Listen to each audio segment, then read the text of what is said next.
mon expérience me montre que 99% des gens n'ont pas conscience de quelle relation à l'argent ils ont. Ils n'ont pas conscience à quel point leur vie peut être drivée par des questions d'argent, pour le meilleur et pour le pire. Et en fonction de ce qu'on va projeter sur l'argent, ça va définir nos comportements avec l'argent. Si on projette des images de sécurité, de liberté, d'autonomie, d'indépendance, de bonheur, ça va avoir un certain impact. Mais si on projette des images de sale, d'injustice, de conflits, de problèmes dans le monde, c'est clair qu'on va avoir d'autres comportements. Et le déclic, c'était un jour autour de la table, mon fils a dit devant les autres, papa c'est un radin. Alors c'était un petit peu un choc, et puis ni son frère ni sa sœur n'ont rien dit. Pire, mon épouse n'a rien dit non plus. Donc, je me suis trouvé très seul, et là je me suis dit, ok, ce serait bien que je m'occupe de ma relation à l'argent. On veut essayer de contrôler la vie, mais la mauvaise nouvelle c'est que la vie ça se contrôle pas, la vie ça se vit. Au fond, quand on projette la sécurité sur l'argent, il y a une seule et unique raison, c'est parce que À force de courir après l'argent, on n'en est plus le maître, on en devient l'esclave. Plus je travaille mon rapport à l'argent, plus je réalise à quel point l'argent ne vient que combler un manque dans nos vies. Un manque de sécurité, un manque de confiance en soi, un manque de confiance dans l'avenir. Et ce que je remarque, c'est que même des personnes objectivement très riches ressentent ce manque. C'est bien la preuve que le problème, c'est pas l'argent, mais c'est quelque chose de bien plus personnel, d'enfoui en soi. Le rapport qu'on a avec l'argent en dit bien plus de nous qu'on ne l'imagine. La bonne nouvelle, c'est que ce rapport à l'argent se travaille, il peut s'améliorer pour finir par devenir une force plutôt qu'une contrainte. Ces réflexions autour du rapport à l'argent, c'est la spécialité de Christian Junod, et l'échange que vous allez écouter m'a retourné le cerveau. Il m'a fait prendre conscience du pouvoir qu'a l'argent sur nous-mêmes, mais aussi sur nos relations amicales, familiales, professionnelles, amoureuses. Mais ce pouvoir, c'est nous qui le donnons à l'argent. Ça veut dire qu'on a aussi la capacité de lui reprendre. Donc, si vous avez le sentiment que l'argent a une place importante dans votre vie, peut-être même trop, alors cet échange est fait pour vous, et je vous garantis que vous en ressortirez grandi. Bon visionnage.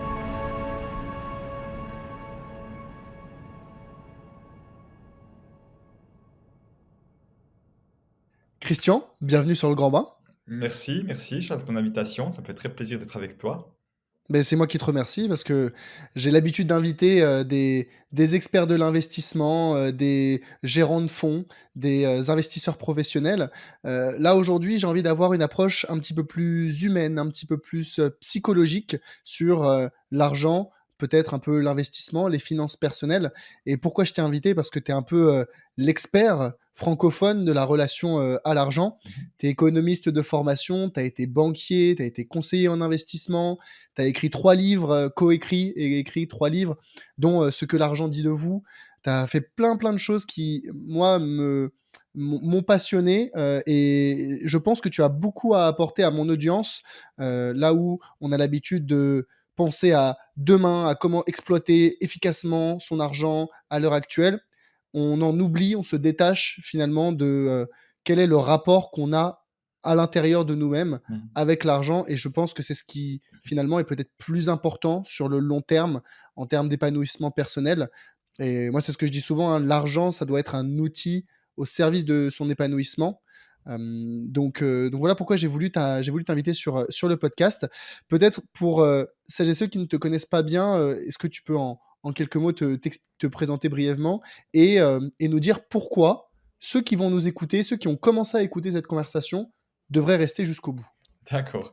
Alors, c'est vrai que tu as déjà dit deux, trois choses sur moi. Donc, c'est vrai que dans les 23 ans que j'ai fait dans une très grande banque multinationale suisse, j'étais 17 ans conseiller en placement financier. Donc, le monde des placements, j'ai baigné dedans. Les placements, plutôt à l'époque traditionnelle, hein, la crypto-monnaie n'existait pas à l'époque où je faisais ça. Et donc, voilà, peut-être juste. Et puis, depuis 2009, j'ai perdu mon job. Et puis, depuis 2010, je suis indépendant. Et ça fait donc 13 ans que j'anime, entre autres, la relation à l'argent. Au début, il y avait plusieurs thèmes. Et aujourd'hui, c'est vraiment à peu près que la relation à l'argent. Alors pourquoi écouter ce podcast? Parce que, au fond, l'approche que moi j'ai appris à travers Peter Koenig, qui a fait 7 ans de recherche sur ce thème dans les années 80-90, est extrêmement novatrice et surtout met beaucoup de clarté explique beaucoup qu'est-ce qui se passe, qu'est-ce qui se joue derrière nos comportements avec l'argent. Et tous ceux qui nous écoutent, sans exception, ont une relation à l'argent. Simplement, mon expérience me montre que 99% des gens n'ont pas conscience de quelle relation à l'argent ils ont. Ils n'ont pas conscience d'à quel point leur vie peut être drivée par des questions d'argent, pour le meilleur et pour le pire d'ailleurs. Et je pense effectivement que d'avoir un autre regard, en tout cas moi, ça a changé ma vie que de m'occuper de mon rapport à l'argent qui était très anxiogène.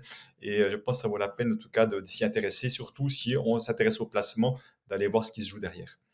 C'est ça, complètement aligné avec toi. En fait, le sous-jacent d'énormément d'éléments, moi je le dis souvent, l'argent est omniprésent dans nos vies, que ce soit à la maison, que ce soit au bureau, que ce soit dans nos loisirs, que ce soit au quotidien. On parle d'argent, on est en lien, on est en rapport avec l'argent.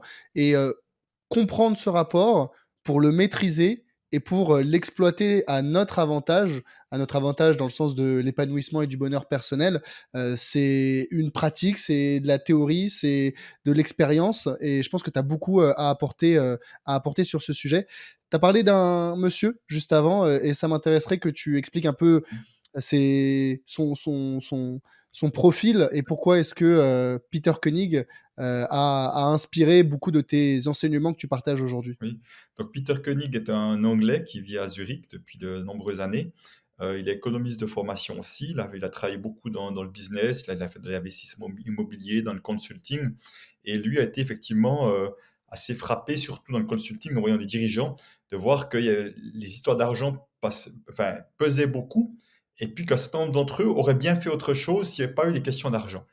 Et à un moment donné, voilà, l'entreprise dans laquelle elle travaillait a aussi des problèmes d'argent. Puis s'est dit, mais ce thème-là revenait régulièrement, en tout cas, l'interpellait beaucoup. Il s'est dit, tiens, je vais prendre un petit temps pour faire deux, trois recherches, essayer de comprendre ce qui se joue sur les questions d'argent. Et là, on est dans les années 80, donc on n'est pas du tout dans l'époque d'aujourd'hui où toutes ces réflexions sont abondantes. Et il ne trouve aucune réponse à ces questions en faisant des recherches, y compris dans le monde anglophone, puisqu'il vient de ce monde-là. De ce monde-là. Donc finalement, il part de zéro et il va au début simplement régulièrement faire venir des gens dans son salon et les faire discuter, échanger sur l'argent pour vraiment créer quelque chose à partir de zéro sur l'aspect expérientiel. Et il le dit lui-même, il a pris un peu trop de temps parce qu'il n'a pas posé les bonnes questions au début. Et s'il a posé les bonnes questions au début, ça allait beaucoup plus vite.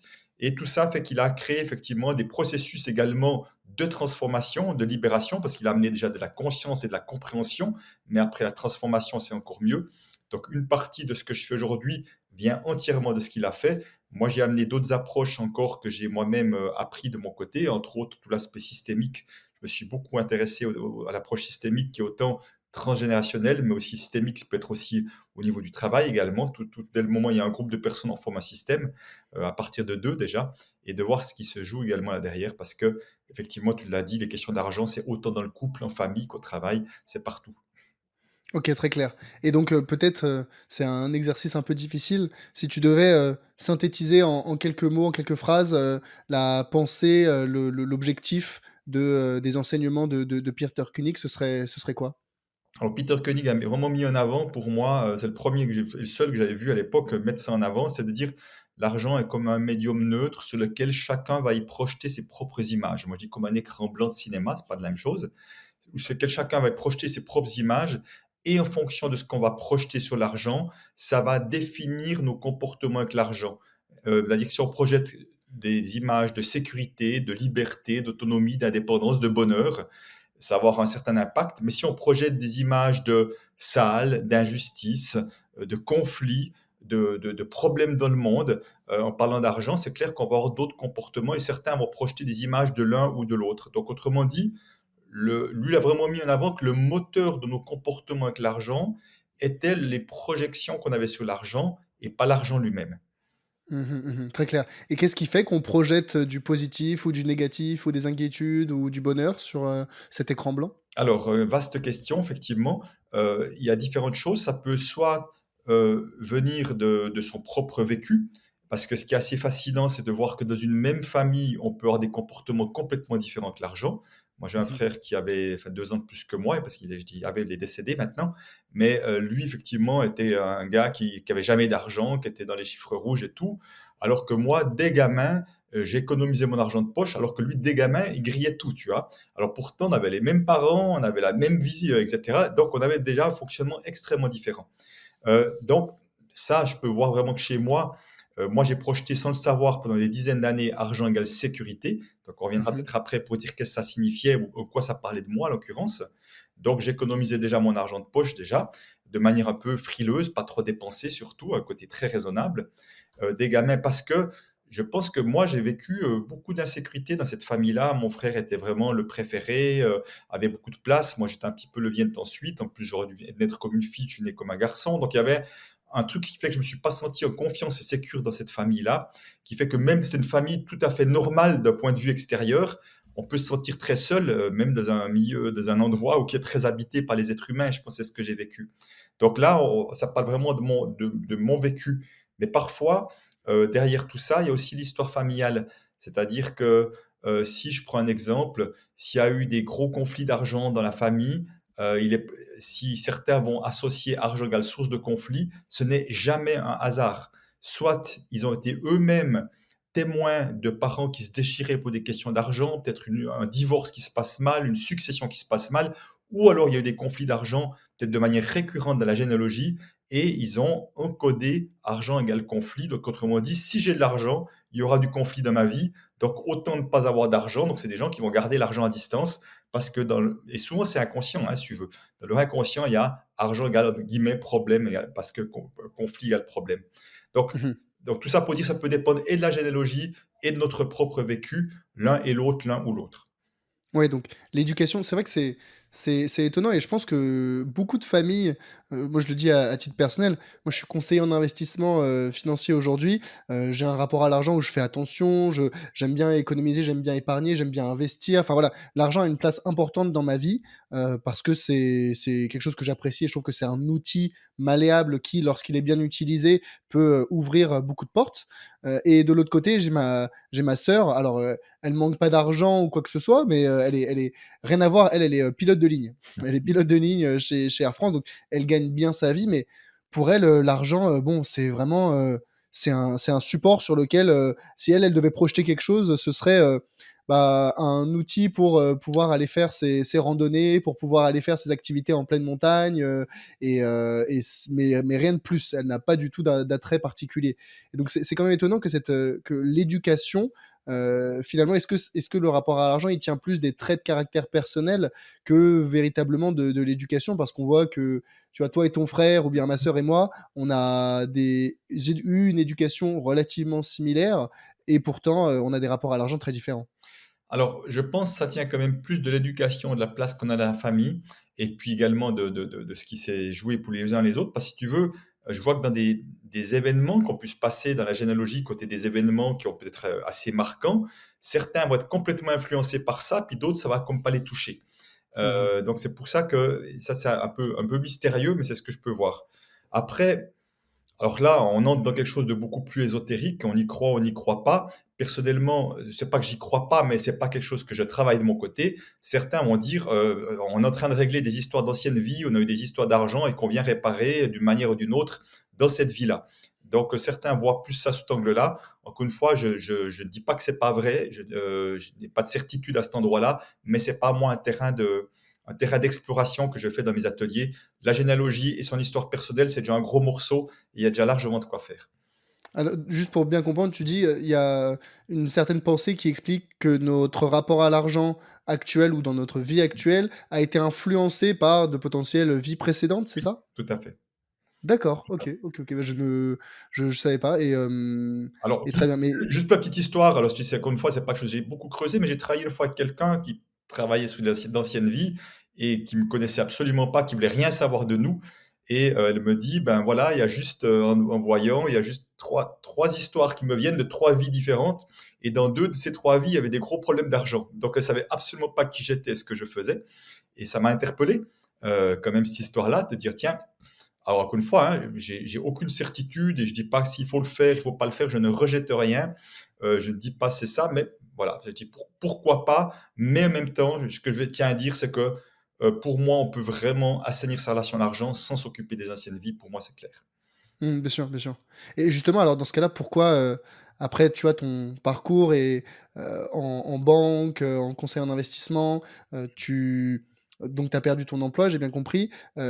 Quel a été le déclic? Parce que s'intéresser à ce sujet et en faire son métier, Mhm. en faire, une profession au quotidien et le faire à ton échelle, il y a quand même un certain gap, un certain écart. Oui. Qu'est-ce qui t'a poussé à passer, à sauter le pas?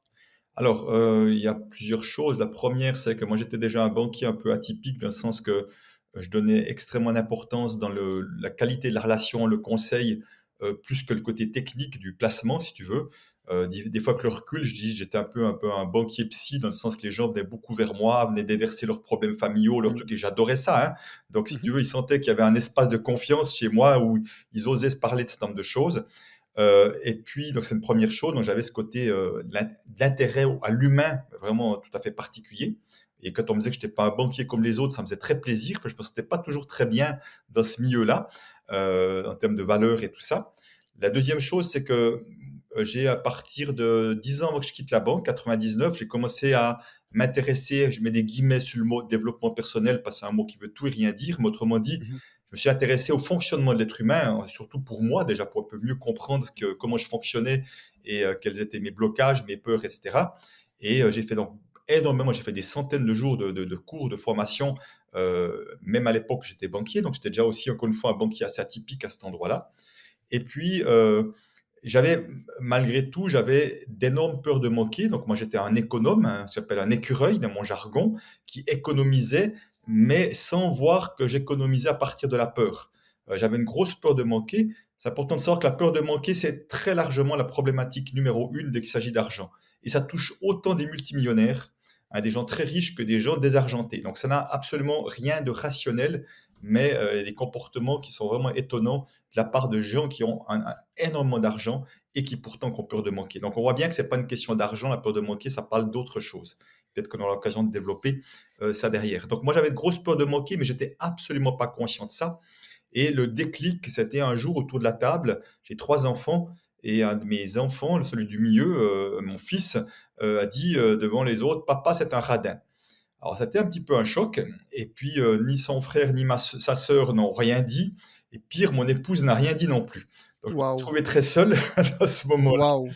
Et si on veut, par chance pour moi, j'aurais, la logique aurait voulu que j'aille tester, contrôler, parce que je me suis raconté une histoire, mais vraiment en pensée fulgurante, de dire, s'il pense que je ne suis pas aussi généreux qu'il l'aimerait, parce que c'est bien de ça qu'il s'agissait, s'il pense que je ne suis pas aussi généreux qu'il l'aimerait, peut-être c'est parce qu'il pense que je ne l'aime pas. C'est l'histoire que je me suis racontée. Et je dis par chance, je ne suis pas allé vérifier avec lui, parce que je suis sûr qu'il aurait dit non.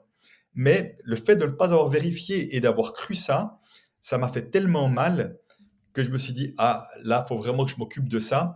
Surtout que ça faisait quelque temps que mon épouse me disait que j'étais beaucoup trop stressé avec les questions d'argent, trop rigide avec les dépenses, les machins, les trucs, et que je ne voulais pas le voir. Moi, un économe qui j'étais, calculateur, qui comptait bien les choses, je voulais pas voir qu'il y avait des peurs. Et là, ça m'a comme fait un déclic.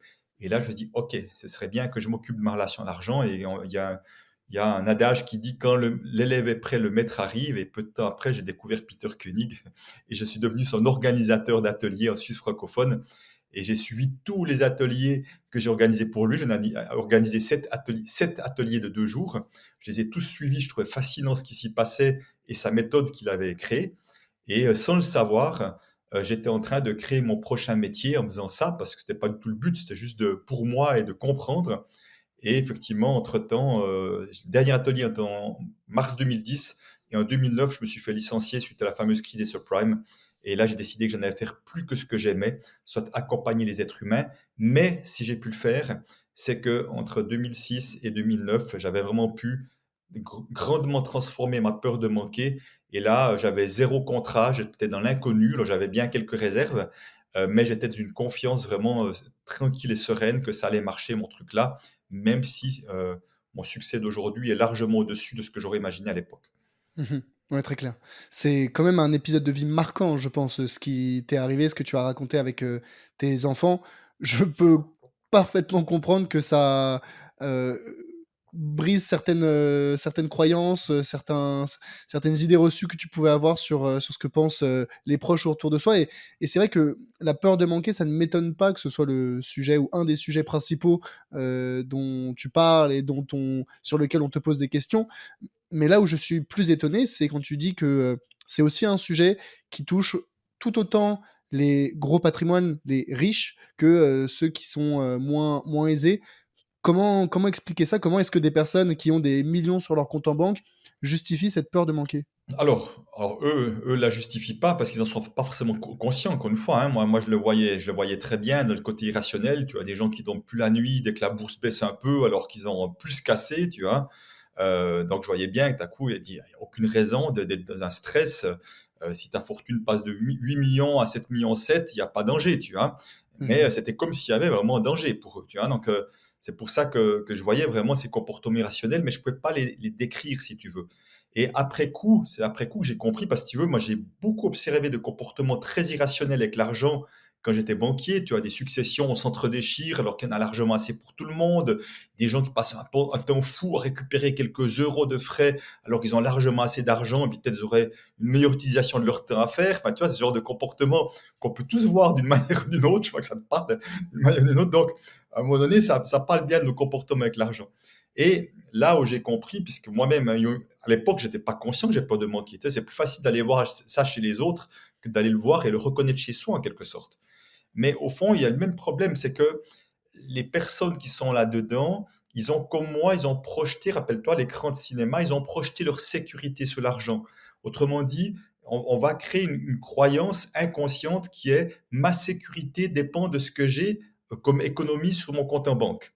Et au fond, quand on projette la sécurité sur l'argent, il y a une seule et unique raison, c'est parce que intérieurement, on est insécure, intérieurement, on est stressé, intérieurement, souvent, on manque de confiance en soi et on aimerait pouvoir avoir des réserves pour se rassurer parce qu'il y a une partie inquiète, stressée à l'intérieur.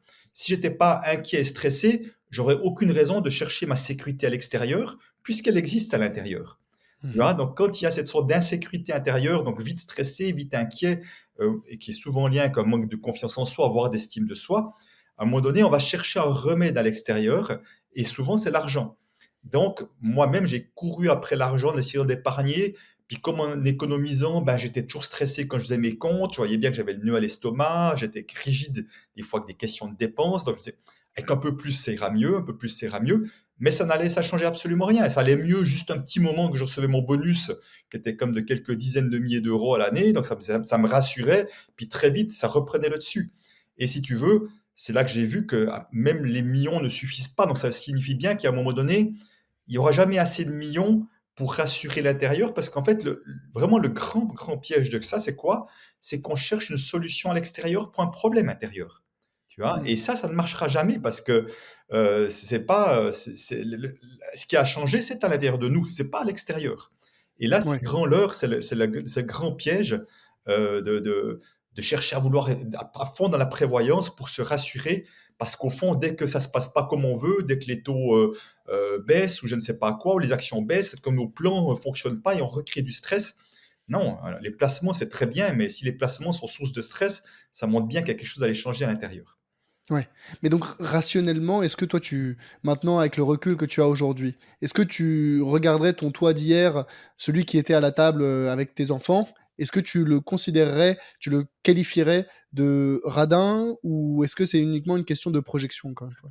Alors, je dirais que je pouvais avoir, certains comportements qu'on pourrait qualifier de radins dans le sens de retenir l'argent, d'être frileux dans la dépense et tout ça. Sur certains domaines de vie, je vois que je peux être très rigide et il y Mmh. avait d'autres domaines de vie dans lesquels je peux me montrer plus généreux. C'est que mes enfants ont fait du sport de haut niveau, donc là, je pouvais quand même être plutôt généreux dans les investissements pour eux. On n'allait pas J'allais pas trop freiner là-dessus parce que je les encourageais, je trouvais que c'était super. J'aime bien quelques bons vins, donc j'étais prêt à me faire plaisir avec quelques bonnes bouteilles aussi. Tu vois, il y a des endroits, je pouvais être assez Mmh. généreux parce que ça me plaisait bien. Et puis, il y a d'autres endroits, si mes enfants voulaient faire des cours de musique, je vois bien que le premier, j'aurais dit, ah non, ça coûte beaucoup trop cher, alors que l'argent, on l'avait. Donc, tu vois, je peux vraiment voir qu'il y avait des deux chez moi.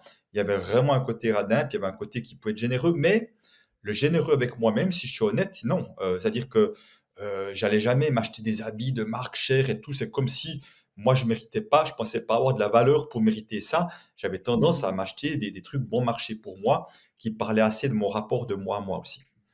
Ouais. Ouais, très bien, mais donc finalement, quand tu le regardes et que tu dis aujourd'hui, est-ce que, il y avait une raison d'avoir cette retenue vis-à-vis de l'argent? Ou est-ce que rationnellement et Oui, c'est là tout le point, c'est-à-dire qu'il y a des personnes qui font attention, mais elles ont, ap en apparence en tout cas, et peut-être, en réalité aussi, le devoir et l'obligation de faire très attention. Est-ce que toi tu devais faire très parce que je pense qu'il y a beaucoup de personnes qui sont dans cette situation et qui au contraire ont du lest, ont de l'épargne, ont de bons revenus, donc qui ne sont pas dans une situation financière, critique, oui. mais qui se sentent dans une situation, financière critique. Mais Quelle était ta situation à toi? alors, Non, alors j'étais pas dans une situation financière critique, dans le sens j'ai toujours eu de l'épargne. L'épargne était plutôt en augmentation. Moi, je gagnais 10 000 francs par mois, l'équivalent de 10 000 euros par mois. Donc, même si on est en Suisse, que le train de vie, enfin, le coût est beaucoup plus élevé qu'en France, tu sais, avec des bons bonus. Donc, en plus, mon épouse travaillait un peu aussi. Donc, il y avait rationnellement zéro raison. On n'a jamais eu de problème d'argent, à part au tout début que j'étais stagiaire en banque, où j'avais peu de revenus, mais on n'a jamais eu de problème d'argent. Donc, il y avait rationnellement aucune raison. Et c'est vrai que à un moment donné, on se raconte des histoires pour se dire, tu vois, il y a toujours un truc qu'on va se dire, ouais, mais le jour où les enfants feront des études, oui, le jour où je serai à la retraite, on est toujours en train d'imaginer un jour plus tard où il faudrait quand même avoir des réserves parce qu'on ne sait jamais. Et si tu veux, moi j'étais le champion, j'avais des provisions sur plein de trucs qui pourraient m'arriver dans la vie. J'avais créé les provisions. Et tu vois, et malgré les provisions qui fait que si on avait eu des frais, on a un système de santé différent, on doit payer 1000, 2000 francs de franchise nous-mêmes, on doit payer des appareils dentaires nos enfants nous-mêmes qui peuvent coûter 3, 5, 10 000 euros. Mais tout ça était bloqué, l'argent était de côté. Donc, je vais dire, tu vois, même que j'avais cadenassé ce genre, j'étais en train de toujours d'imaginer ce qui pourrait arriver, tu vois. Donc, c'est encore une fois basé sur de la peur, tu vois. Et donc, malgré ça, si tu veux, j'avais même créé l'ultime réserve qui s'appelait divers et imprévus. C'est à coup, j'avais oublié quelque chose. Donc, Ah oui, ok, c'est... ça parle bien de ce côté, tu vois. On veut essayer de contrôler la vie, mais la mauvaise nouvelle, c'est que la vie, ça se contrôle pas. La vie, ça se vit. Et Mhm. simplement, il y a beaucoup de personnes, je vois, qui s'empêchent de vivre leur vie à force d'être dans du calcul. Et la vie ne se calcule pas. La vie, elle se vit, encore une fois. Je suis pas en train de dire que c'est pas bien d'avoir de l'épargne. C'est pas ce que je suis en train de dire. Mais si on cherche à avoir de l'épargne pour se rassurer, allons plutôt s'occuper de les peurs qu'il y a en nous pour arrêter de s'accrocher à quelque chose à l'extérieur. Non, mais je pense que tu as raison, et même s'il faut, parce que tu l'avais constitué, l'épargne de précaution, c'est les quelques mois de dépenses mensuelles mises de côté sur un livret d'épargne en cas de coup dur, parce que la vie, c'est aussi des coups durs, et là-dessus, il faut les anticiper.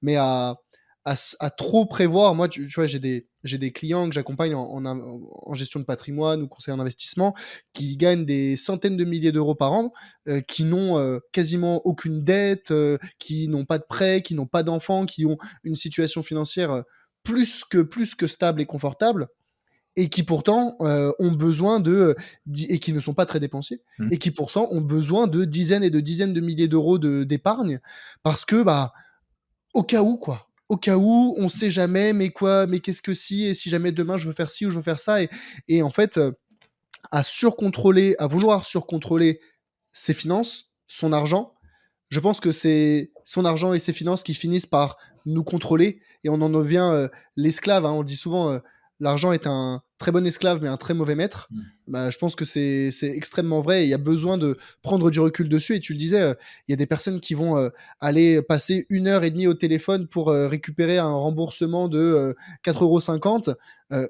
Quelle est la valeur que tu donnes à ton temps quand tu peux passer 1 heure, 2 heures de ton temps pour aller récupérer 3 euros, ou parce que, je sais pas, t'as oublié un parapluie de je ne sais où, ou enfin, tu vois, c'est des petits éléments qui feraient bondir des gens qui font très attention à leur argent, mais parce qu'encore une fois, l'argent, c'est uniquement un outil pour vivre ta vie. Et comme tu l'as dit, la vie, c'est pas dépenser de l'argent, ou c'est pas l'utiliser d'une certaine façon, c'est vivre le moment présent, c'est utiliser son temps. Et ce qu'on oublie souvent, c'est que la ressource la plus importante dans notre vie, c'est pas l'argent, Mm. c'est le temps. Et Oui. que l'argent, on n'en a pas hier, on pourra en avoir demain. Le temps qu'on a passé hier, on ne reverra plus jamais. Et je pense que c'est ce qu'il y a à avoir en tête quand on se demande, ok, est-ce que j'utilise mon argent de la bonne façon ou non. Ouais, je te rejoins pleinement là-dessus. C'est-à-dire qu'à un moment donné, c'est comme si je trouve trop de personnes euh, font des plans financiers pour un jour où ils vont pleinement Mm. vivre ce jour-là, tu vois. Mais au Mhm. fond, combien d'années tu vas passer à calculer, à compter, à économiser pour ce jour où tu vas enfin faire ce que tu veux? Je peux te garantir que la plupart des personnes, ce jour-là, ils feront encore pas ce qu'ils veulent. Parce qu'ils auront Mhm. tellement appris à fonctionner comme ça qu'ils n'arriveront pas à changer de fonctionnement. Moi, je travaillais à Vevey, où il y a le siège mondial de Nestlé. Donc, j'avais affaire à des grands dirigeants, même des directeurs généraux, parfois comme clients. Et je voyais ces gens qui avaient gagné beaucoup d'argent, certains, et au moment de leur retraite, vous avez des super retraites, largement encore plus que je gagnais, mais ils étaient toujours en train de tout calculer, toi, comme s'ils allaient manquer d'argent. Donc, ils n'arrivaient pas à changer de fonctionnement, même que l'argent ne manquait pas. C'est pour ça que c'est plus fort que soi. Et juste, j'aimerais revenir sur une chose que tu as dit. au risque de te déranger, je le dis quand même, c'est important. Dis-moi. Non, pour moi, c'est pas indispensable d'avoir quelques mois d'avance au cas où. On peut, mais simplement si je pense que je dois avoir besoin de ça pour être tranquille, ça veut dire que je dépends encore de quelque chose d'extérieur pour être rassuré, pour être serein, tu vois. Et tant qu'on dépend de quelque chose d'extérieur pour être serein, ben, c'est encore une forme de piège parce que ça veut dire que si je prends un exemple, si je me dis ma barrière c'est 3 mois, 3 mois devant moi c'est bon.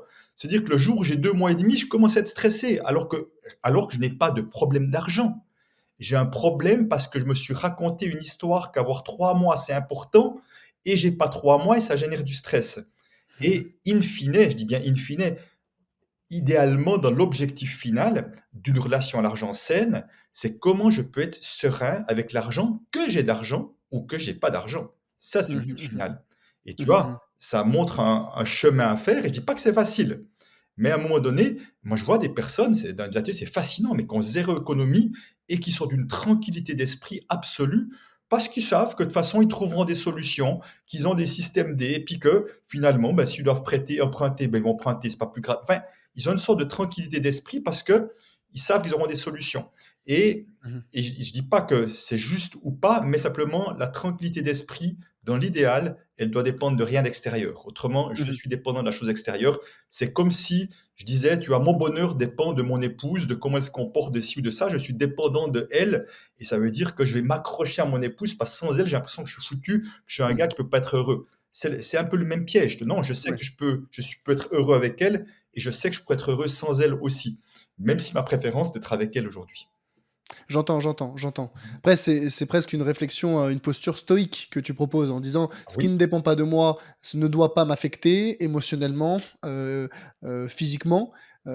Après voilà, moi je pense que je resterai tout de même sur ma posture de conseiller à dire: mmh, «Ayez 3 mois, 6 mois de vos dépenses, mensuelles», mais encore une fois, avoir, beaucoup plus, ça n'est pas rationnel. Je pense que voilà, il y a tout de même un minimum rationnel et je comprends la posture de, ça ne doit pas dépendre de l'extérieur, mais après il y a toujours voilà quand même des aléas dans la vie qui font que moi je préconise d'avoir un petit peu un petit matelas de support, de confort. Mais donc ce qui est intéressant ici là, c'est moi je voudrais que tu m'expliques un peu le panorama actuel, le paysage actuel des rapports à l'argent que toi tu as pu voir à travers tes années d'expérience, tes ateliers, tes centaines, peut-être des milliers de personnes que tu as rencontrées. C'est quoi les différents types de rapports à l'argent si tu devais les catégoriser? alors je dirais, ben, Peter Koenig justement a défini 3 types de comportements. Moi, je leur ai donné des noms. Le premier nom, je l'ai déjà un petit peu sous-entendu, c'est le comportement de l'écureuil. Donc les Mmh. écureuils, ceux qui aiment faire des réserves, et typiquement tu en es un, j'en étais un aussi. L'écureuil, c'est donc celui qui cherche à avoir des réserves puisque ces réserves représentent quelque chose, représentent plus que de l'argent. Comme je disais tout à l'heure, pour certains, ça représente la sécurité, pour d'autres, ça représente la liberté, l'autonomie, pour d'autres, ça représente le bonheur ou je ne sais quoi. Donc, quelque part, dans ce comportement-là, il y a une croyance inconsciente la plupart du temps qui est plus j'aurai d'argent, plus je serai sécure, plus j'aurai d'argent, plus je serai libre, je sais pas quoi. J'ai toujours une petite anecdote par rapport à argent égale sécurité. Je disais, si l'argent représente vraiment la sécurité, vous avez un test très simple à faire. Vous allez prendre le maximum d'argent cash que vous pouvez. Si vous avez des milliers d'euros, voire des dizaines de milliers, si vous avez, vous allez les mettre dans vos poches, dans un petit sac à dos, dans vos poches, et vous allez vous promener dans le métro de Paris quand il est bandé. Et si vous vous sentez en sécurité, vous avez plein d'argent sur vous, c'est que l'argent présente à 100% à coup sûr la sécurité. Mais si, comme je le présume, la plupart d'entre vous allez vous trouver extrêmement insécure parce que vous avez de l'argent, on voit bien qu'on est déjà pris dans un piège, c'est que l'argent peut autant générer de l'insécurité que peut générer de la sécurité. Donc l'argent n'est ni l'un ni l'autre, puisque on voit beaucoup de personnes être extrêmement insécures parce qu'ils ont des signaux de richesse, parce qu'ils vont on va mettre des caméras autour de la maison, on va mettre des systèmes de défense, etc. Ils sont très insécures parce qu'ils ont de l'argent. Donc on voit que c'est très paradoxal tout ça et que finalement que ça marche pas aussi bien que ça. En tout cas, c'est ce que je peux voir. Donc ça, c'est le premier Mmh. comportement qui est vraiment L'écureuil. des économes, l'écureuil. Deuxième comportement que j'ai appelé les repousseurs. Alors c'est ceux qu'on va plutôt voir dans la galère financière. Alors parfois dans le couple, il peut y avoir un repousseur, un écureuil, ce qui est d'ailleurs un joli thème de conflit. Et ça signifie que le repousseur, lui, dans ses comportements, il va garder l'argent à distance. C'est-à-dire qu'il y a des gens moi, je vois des entrepreneurs qui facturent pas, ou qui ont 6 mois, une année, 2 ans, jusqu'à 3 ans de retard dans leur facturation. Donc, si je facture pas, l'argent n'arrive pas. Qui n'envoient pas de rappel, qui contrôlent pas les entrées d'argent, tu vois, qui vont mettre des prix, faire plein de gratuits, par exemple, faire des prix très bas, qui auraient droit à des aides, et puis ils vont pas faire les démarches pour ça, des remboursements, ils vont pas faire des démarches pour ça. Donc, ils ne mettent pas d'attention aux questions d'argent, ils ont tendance à négliger les questions d'argent, et le fruit de tout ça, c'est qu'ils galèrent financièrement, généralement, donc on les voit dans les chiffres rouges, ces gens-là, et là, c'est assez logique et cohérent, puisque ce sont des personnes qui ont une ou plusieurs projections uniquement négatives sur l'argent. Si je pense que l'argent c'est sale, si je pense que l'argent c'est l'injustice, eh ben, je ne vais pas commencer à avoir beaucoup d'argent parce que je serai moi-même générateur d'injustice selon leur perception et j'ai pas envie de participer à ce monde-là, etc. Alors, j'ai pas dit dans le premier mouvement écureuil, donc des personnes qui ont une ou plusieurs projections uniquement positives sur l'argent, hein. Et là, c'est uniquement négatif sur l'argent. Donc, tu vois, c'est tout à fait cohérent. Là, on repousse l'argent puisqu'on voit l'argent comme chose de toxique, de pas bien. Et le troisième comportement, ces gens-là, ils sont un peu pris au piège parce que c'est j'aime pas l'argent et en même temps, je dois comme me battre pour essayer d'avoir un peu d'argent pour essayer de m'en sortir, tu vois. Pour vivre. Voilà. Donc, c'est compliqué pour eux. Et dans le troisième mouvement, qui est le mouvement montagne russe, donc comme son nom l'indique, des phases de hausse et à coup des phases où l'argent va foutre le camp. Et vraiment le mot important, hein, foutre le camp. C'est pas des gens qui vont utiliser leur épargne pour acheter un objet immobilier, c'est juste un transfert de fortune, c'est pas de ça qu'il s'agit. C'est vraiment des personnes qui, soit dès qu'elles ont un peu d'argent, comme le disent elles-mêmes, c'est plus fort qu'elles, vont être dépensiers et compulsifs.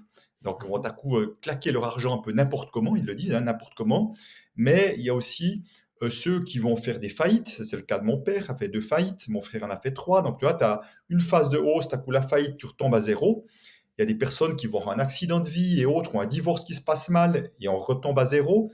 Moi, j'ai eu des clients qui ont dû fuir des pays en guerre et ils ont dû tout laisser sur place et ils retombent à zéro. Mais après, il y a tous ceux, ils sont malheureusement nombreux, qui se font rouler dans la farine par des gérants de fonds malhonnêtes, par des membres de la famille qui vont détourner leur argent. L'autre jour, j'ai vu un témoignage à la télévision d'un gars qui avait 100 000 francs, qui est tout placé dans un investissement, qui a fait faillite, s'est retrouvé à zéro. Donc, tu vois, quelle que soit la manière, le résultat est le même. Phase de hausse, à coup, ça chute. Phase de hausse, ça chute. Alors, ça peut se passer des fois 2, 3 fois dans une vie.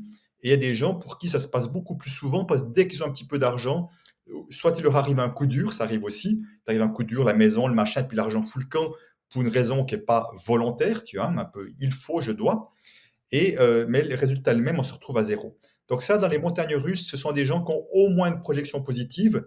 Eux attirent de l'argent, contrairement aux repousseurs qui ont la difficulté à attirer de l'argent, mais ont aussi une projection négative qui fait qu'inconsciemment, à intervalles réguliers, ils repoussent l'argent. Donc il y a ce sorte de double mouvement. Donc, Mais vas-y, non mais j'aime vas-y. et j'aime pas l'argent en même temps, tu vois. C'est intéressant, mais donc là, de ce que je comprends, les 3 profils, écureuil, donc je vais avoir un rapport presque trop protecteur avec l'argent. Le repousseur, je vais avoir un comportement où je ne veux pas d'argent, où je considère que l'argent est sale et mauvais et les montagnes russes où je vais attirer beaucoup d'argent, puis je vais le repousser, derrière. De ce que j'en comprends là, on a 3 profils qui finalement, sont tous les 3 un peu négatifs, voire même, très négatifs. Alors, Est-ce qu'il n'y a pas un profil, qui lui est sain, qui est positif, qui est, oui, heu oui, euh, le bon profil, je dirais le profil, touché vers le profil d'être serein avec l'argent, ça serait de sortir de ces profils-là, si tu veux. Dans chacun de ces profils, comme tu dis, il y a soit un attachement à la chose, à l'argent, soit un rejet, soit une mmh sorte de yo-yo qui est finalement est aussi stressant et inconfortable. Donc, ça serait de sortir de là, autrement dit, de voir l'argent juste pour à quoi il sert, à quoi il a été créé, un intermédiaire, un facilitateur de transactions. Donc, c'est juste une invention comme une autre, tu vois. Je donne souvent l'image en disant, vous attendez pas de votre machine à café qu'elle vous fasse un jus de pamplemousse, parce qu'elle n'a pas été inventée pour ça. Mais au fond, avec l'argent, c'est le problème, c'est qu'on attend de l'argent qui nous fasse quelque chose pour lequel il n'a pas été inventé. L'argent n'a pas été inventé pour nous créer de la sécurité, nous créer de la liberté ou créer des conflits. L'argent a été inventé pour faciliter les transactions et puis d'être un étalon commun qui permet de donner de la valeur à un certain nombre de choses, donc de parler le même langage. C'est ça le but de l'argent. Mais on a comme détourné l'argent de son but premier et on y donne un autre pouvoir, négatif ou positif, que l'argent n'a pas. Et ça, c'est le piège.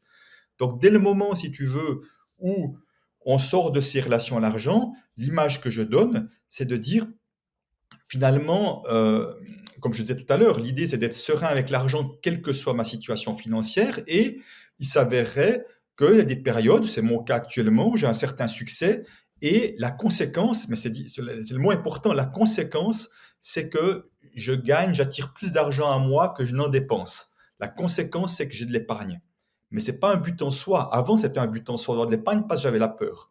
Alors que maintenant, c'est de la conséquence parce que le train de vie que je mène fait que pour moi, aujourd'hui, en tout cas, je gagne plus d'argent que j'en dépense. Donc, j'ai des économies, mais je pourrais très bien dépenser toutes mes économies, peut-être même m'endetter pour mener un projet important, qu'il soit professionnel ou privé, et que je me retrouverais peut-être dans les chiffres rouges, mais je serais toujours aussi tranquille et serein parce que je sais que ça fait partie de la vie, puis que je vais me refaire une santé financière parce que je sais générer de l'argent s'il le faut. Donc, si tu veux, il n'y a pas un mouvement linéaire. Il peut y avoir des moments avec des hauts, des moments où je vais peut-être même prêter mon argent, le donner ou je ne sais pas quoi, je vais régénérer. Donc, il peut y avoir toutes sortes, mais simplement, je suis tranquille avec ça parce que j'ai développé d'autres facultés intérieures, qui est entre autres une grande confiance en moi, de mes ressources.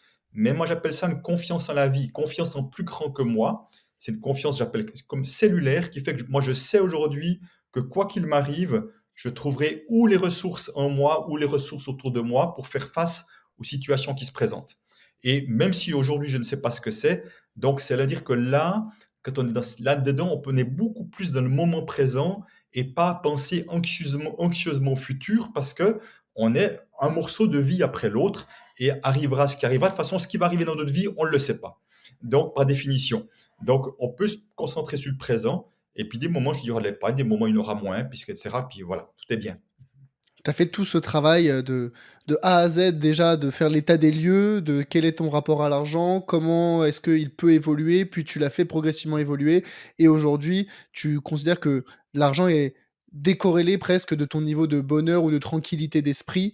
En tout cas, tout ce qui est, externe, à toi, extérieur à toi, ne doit pas, ou en tout cas ne doit pas de manière significative impacter, ton bonheur et ta vie. Mais je pense que justement, tu as commencé avec un état des lieux, avec, un choc un petit peu, un moment presque, j'ai envie de dire un peu traumatique, mais, Ouais. significatif. Comment est-ce que on identifie si notre rapport à l'argent actuel, il est sain ou au contraire malsain? Parce que tu l'as dit, il y a beaucoup de personnes qui n'ont pas conscience encore de leur rapport à l'argent. Ok. Alors, oui, juste pour, je vais répondre à la question. Juste pour revenir sur ce que tu disais, quelque part, l'idée, ça serait d'arriver à être le plus détaché possible. Mais attention, détaché, ce n'est pas du rejet, hein, parce que des personnes disent oui, je suis détaché. Je dis non, tu n'es pas détaché, tu rejettes l'argent. C'est pas du détachement. Le Mmh. détachement, c'est de voir, waouh, c'est super utile d'avoir l'argent et c'est pratique, c'est super pratique en même temps.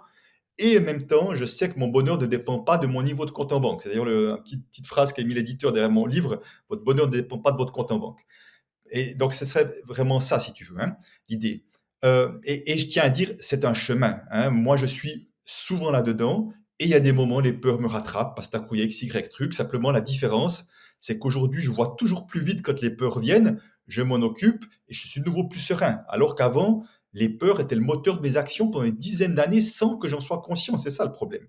Alors que c'est pas qu'il y a plus de peur, on est des humains, mais simplement, quand les peurs arrivent, ok, je le vois, j'ai quelques outils pour manière de faire pour pouvoir retrouver cette tranquillité, parce qu'au fond de moi, il y a de la tranquillité. C'est mon mental qui crée de l'agitation à travers les histoires qu'on se raconte. Il faut, je dois, machin, attention. Tu vois. Le mental crée de l'agitation, mais à un endroit plus profond, il y a quelque chose qui est beaucoup plus tranquille. Donc, c'est un chemin et je ne suis pas tout le temps le plus possible.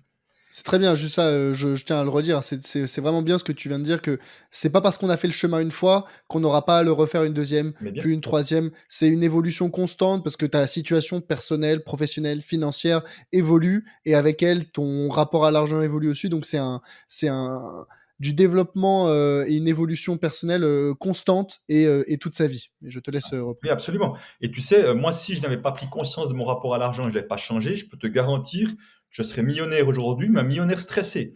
Un vrai millionnaire Mmh. stressé parce que je n'aurais pas changé à cet endroit-là. Je suis toujours en train de faire mes comptes, mes trucs et de calculer, etc. Donc, alors, quand tu parles de relations saines et malsaines, j'aime pas utiliser ces mots-là parce qu'il y a quelque chose un peu brutal et j'ai envie de dire plutôt de relation à l'argent qui est plutôt tranquille ou qui génère du stress plutôt. Voilà, parce que je veux dire, j'aimerais pas qu'on rentre dans quelque chose qui soit trop binaire en quelque sorte. Parce qu'une Mmh. fois, mais c'est important. Je sais, hein, et je sais très bien que ce que je dis là va choquer certains. Certains ne peuvent pas l'entendre pour l'instant, et je comprends très bien ça parce que moi, ce que je vous partage là maintenant, il y a eu une époque, je pense, j'aurais été incapable de l'entendre. Tu vois, je m'accrochais tellement à mon épargne, j'aurais été incapable d'entendre que j'étais stressé intérieur, que j'étais très insécure parce que j'étais trop dans les peurs, si tu veux. Donc c'est pour ça que si vous avez tendance à rejeter ce que je dis, c'est honnête. Vous voyez juste la part de vous qui n'a pas envie de l'entendre et c'est pas grave. Il y a rien. Je ne veux pas vous entendiez que vous devez faire comme je dis, pas du tout. Faites comme vous sentez que c'est bien. Mais simplement, si on reconnaît avec honnêteté de se dire, je suis comme assez stressé avec les questions d'argent, je vois bien que ça me prend comme un peu trop la tête et que finalement, j'aimerais bien être un peu plus détaché de cette histoire-là. Donc pour moi, de voir effectivement la manière de...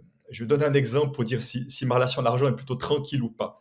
Un de mes amis qui a fait des études avec moi, qui a un haut poste, etc. Bon, je le vois très bien de son fonctionnement. Lui, c'est un écureuil qui épargne ça. Puis il m'entend à la radio une fois, il m'écoute à la radio, puis il dit ouais, c'est super, mais c'est comme incroyable qu'il y ait des gens qui doivent venir faire des ateliers avec toi. J'en reviens pas, tu vois. Et puis moi, je rigole, puis je dis écoute-toi, François, si à la place d'avoir 100 000 d'épargne, tu avais 5 000 d'épargne, est-ce que tu penses que tu serais aussi serein? Il me dit ah ben non, pas du tout. Je dis ben voilà une bonne raison de venir faire un atelier avec moi. Donc, autrement dit, tu vois, donc c'est là qu'on a l'indicateur. Si je dois avoir quelque chose pour être bien, eh ben, ça veut dire que je ne suis pas encore aussi tranquille que ça, puis je suis encore un peu accroché à la chose. Mais que je dis à la chose, je parle de l'argent, comme ça pourrait être mes enfants, mon épouse. Il y a tellement de gens qui sont accrochés à leur travail de fonctionnaire, parce que ça me rassure d'être fonctionnaire, on ne peut pas me virer, etc. C'est exactement la même chose, tu vois. Mais Mhm. simplement, je vois tellement de ces gens-là qui souffrent, qui n'ont aucun plaisir. Simplement, c'est leur peur qui fait qu'ils sont accrochés à cet endroit-là. Et malheureusement, ça les empêche de vivre peut-être une vie un peu plus pleine, un peu plus joyeuse qu'ils pourraient avoir s'ils arrivaient à lâcher ces peurs et faire peut-être une activité qui leur convient mieux. Donc c'est là qu'on voit que l'argent peut aussi être le truc qui nous empêche de nous déployer. Donc c'est vraiment se poser la question de se dire, si j'avais peut-être la moitié moins d'épargne, ou j'ai pas ci ou ça, est-ce que finalement je serais comme assez tranquille? Est-ce que je pourrais dormir sur deux oreilles de la même manière? Et si c'est pas le cas, je dis peut-être quelque chose à aller voir, et peut-être quelque chose à aller voir avec douceur, avec bienveillance. Il n'y a pas à être jugeant que soi-même. Il n'y a pas à dire c'est pas bien comme ça. Non, juste peut-être qu'il y a encore une partie de moi qui est un peu insécure, un peu stressée, et peut-être ce serait bien d'aller la voir. Mais est-ce que finalement, cette peur, ce besoin d'argent pour la sécurité, est-ce que c'est véritablement un sujet, matériel pour la majorité de gens? Parce que même ton ami qui avait peut-être 100 000 en banque, qui se disait: «Ah, avec 5 000 je serais pas serein», pourtant il aurait peut-être les mêmes revenus, Bien sûr. même s'il épargne moins, voilà, sa sécurité financière n'est absolument pas, en danger Oui. ou en tout cas pas de manière significative. Est-ce que c'est pas aussi un sujet du regard des autres et du statut social qu'apporte l'argent? Parce que je me dis même si je suis pas en danger financièrement, j'aurais peur que de ne pas avoir d'argent ou peu d'épargne ou en tout cas, pas les m peu de on va dire, peu d'activités qui sont considérées comme, voilà, des gens aisés, on va dire. Peut-être que ce serait le regard des autres changerait, les gens se diraient: «Ah bah lui c'est un paria, c'est quelqu'un qui a pas d'argent, on n'a pas forcément envie de traîner avec lui» et même si les gens ne se diraient pas ça, moi j'aurais peur qu'ils se disent ça. Mhm, mhm. J'interromps l'échange quelques instants pour vous partager un constat très gênant. 80% d'entre vous qui regardez ce podcast n'êtes pas abonnés à la chaîne YouTube. Pourtant, vous abonner, c'est apporter votre soutien gratuitement à la chaîne et ça me permet de vous proposer du contenu toujours plus qualitatif, de meilleurs invités, de meilleurs apprentissages et des productions audio et visuelles de meilleure qualité. Je mets beaucoup de moyens personnels dans cette chaîne parce que je veux vous proposer le contenu le plus qualitatif possible. Alors, je vous propose quelque chose. Si vous avez déjà regardé un épisode du Grand Bain, si vous avez appris quelque chose, si vous avez passé un moment instructif ou agréable, alors je vous demande simplement de vous abonner. Si vous le faites, je vous promets de vous proposer à chaque épisode un contenu toujours plus qualitatif. Ça vous convient? On retourne à l'épisode. Alors, c'est intéressant ce que tu dis, hein. Déjà, deux choses. La première, c'est que la plupart du temps, on ne sait quand même pas le niveau d'épargne des uns et des autres, hein. On est d'accord qu'on ne sait pas et que parfois, il y a peut-être des gens qui sont même endettés, qui mènent une belle vie, mais qui sont pleins dans les dettes, hein, parce que justement, ils veulent faire croire que. Et tu touches à deux choses importantes. La première, c'est qu'une des projections qu'on peut avoir, elle est plus encore présente aux États-Unis que chez nous, c'est ma valeur dépend de ce que je possède. Autrement, en termes d'argent ou de ce que je gagne, ou en termes de ce que de possession, de belles voitures, de belles maisons, de trucs. Mais simplement, c'est aussi une projection. C'est le même principe. Si je n'arrive pas à me donner de la valeur pour qui je suis, je vais chercher à me valoriser par des titres, par des fonctions, par des possessions. Et c'est le même piège. Et simplement, ce que je vois c'est chez les gens, c'est que il faut toujours le dernier modèle de ci, dès qu'il y en a un autre qui a mieux, il faut avoir ça. Il y a une course dans l'avoir au détriment de l'être. Et je peux te dire, c'est impossible d'être heureux si on est là-dedans, parce qu'on est dans la préoccupation, on est dans une recherche d'image extérieure qui est une facette, une façade. Moi, je me souviens d'un ami que j'avais, il avait l'impression qu'il avait de la valeur uniquement parce qu'il mettait des habits de marque. Mais je voyais bien qu'intérieurement, il était très pauvre, dans le sens qu'il était très insécure. Tu vois, c'était un peu là. Et j'ai rien contre les habits de marque. Attention, hein, c'est pas du tout un problème. Mais si je pense que sans habits de marque, je n'ai pas de valeur, se dire que ma valeur, c'est ça. C'est pas à l'intérieur de moi. Alors que c'était un long chemin pour moi aussi d'arriver à me donner de la valeur, puisque je disais j'étais très insécure et qu'un manque d'estime de soi. Quand on n'a pas d'estime de soi, c'est-à-dire qu'on se donne pas de valeur. Donc c'est pour ça que je me payais pas moi des habits de marque parce que je pensais que je méritais juste pas ça. Mais encore une fois, je peux être autant à l'aise que je porte des habits de marque ou des habits très simples qui ne sont pas connus. Si je suis à l'aise avec l'un et l'autre, c'est que je suis détaché de cela. Et on parle souvent de liberté et beaucoup associe argent et liberté. Simplement, ce que je dis sans cesse, c'est que la plus grande prison que nous avons tous, c'est la peur du regard des autres. Combien de choses n'osons-nous pas dire ou n'osons-nous pas faire, ou parfois on fait alors qu'on n'aurait pas envie de faire, ou on n'ose pas dire ce qu'on pense parce qu'on a peur du regard des autres. Et t'imagines pas le nombre de patrons que je vois qui me disent ah non mais moi j'ai la voiture pour venir au travail, pas une trop grosse voiture parce que j'aimerais pas que mes collaborateurs croient que ma belle voiture, je l'ai gagnée sur leur dos. Donc tu vois, ils ont de l'argent, mais ils sont pas libres de faire ce qu'ils veulent.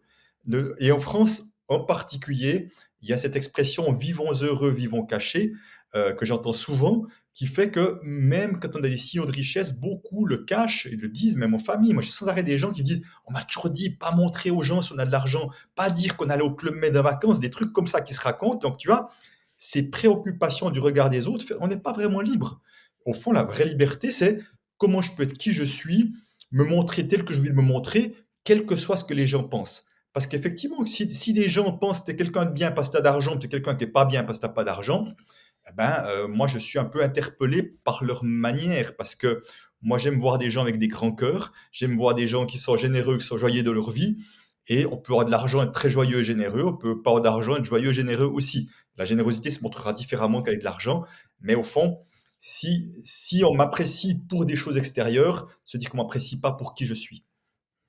Je suis complètement d'accord avec toi et je pense que cette tendance de donner de l'importance, de valoriser le regard des autres, elle s'est accentuée de façon exponentielle ces dernières années avec le développement des réseaux sociaux Mhm. et la possibilité de euh, montrer de façon ostentatoire à un très grand nombre de personnes depuis le confort de chez soi un lifestyle, une richesse matérielle, des biens, des revenus importants, voilà, et que aujourd'hui c'est considéré, enfin, il y a beaucoup de personnes qui disent waouh, c'est moi, ça me donne envie. Certains, ça va les inspirer, d'autres, ça va créer de la jalousie. Mais aujourd'hui, je pense qu'il y a beaucoup de personnes sur Instagram et ces réseaux sociaux où c'est bah, le propre de montrer finalement qui on est. Et ces personnes-là, souvent, sont définies par les vêtements qu'ils portent, par les voitures qu'ils conduisent, par les appartements dans lesquels ils habitent, par les lieux dans lesquels ils partent en vacances. Alors que, comme tu l'as dit très justement, c'est peut-être des personnes qui, au fond, sont très malheureuses, très endettées, seules, et on échangerait pour rien au monde notre vie avec la leur. Mais il ne faut jamais oublier que les réseaux sociaux, c'est une vitrine et on vous montre ce qu'on veut vous montrer. Et ça, c'est énormément, énormément oublié à l'ère où aujourd'hui, voilà, on donne trop d'importance au physique, au visuel et à la richesse matérielle. Ça, c'est la première partie de ma réponse. Mhm. Et en même temps, j'ai envie d'aborder l'autre prisme qui est que aujourd'hui à parler d'argent de façon décomplexée, non pas dans un objectif de démonstration À la vue, quoi. et de se vanter, Mhm. mais dans un objectif de libérer la parole Mhm. et de démocratiser ces sujets. Moi, c'est ce que je fais, tu vois, aujourd'hui, que ce soit sur LinkedIn, sur YouTube, sur mes différentes plateformes où je parle d'argent de façon libérée. Certainement que certaines personnes vont penser que ça peut être je me vante, alors que pas du tout. Déjà, je parle même pas de mes revenus ou relativement peu, mais c'est surtout que je pense qu'en libérant la parole sur ces sujets, bah, plein de personnes qui euh, avaient cette vision très restreinte de l'argent se disent non mais en fait gagner de l'argent ce n'est pas mal en soi, ça peut être un super tremplin, ça peut être très positif, ça peut m'apporter, ça peut apporter à mes proches énormément.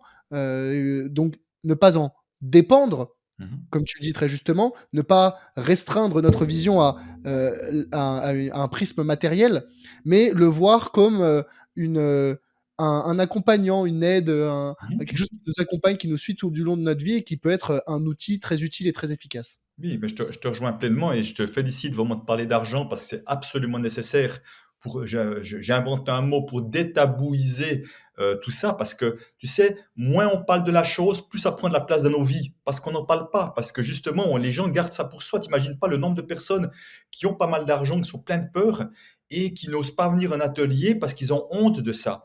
Ils aimeraient que je les accompagne individuellement. Je ne fais pas d'accompagnement individuel parce que je n'ai pas le temps pour ça et je fais beaucoup d'ateliers en groupe.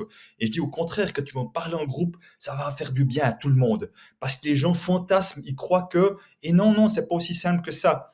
Il y avait une citation que j'ai beaucoup aimée là, pour un livre que j'ai écrit avec Lilou Massé, Défi des 100 jours. J'ai trouvé 100 citations. Et une disait, ils étaient tellement pauvres qu'ils n'avaient que de l'argent.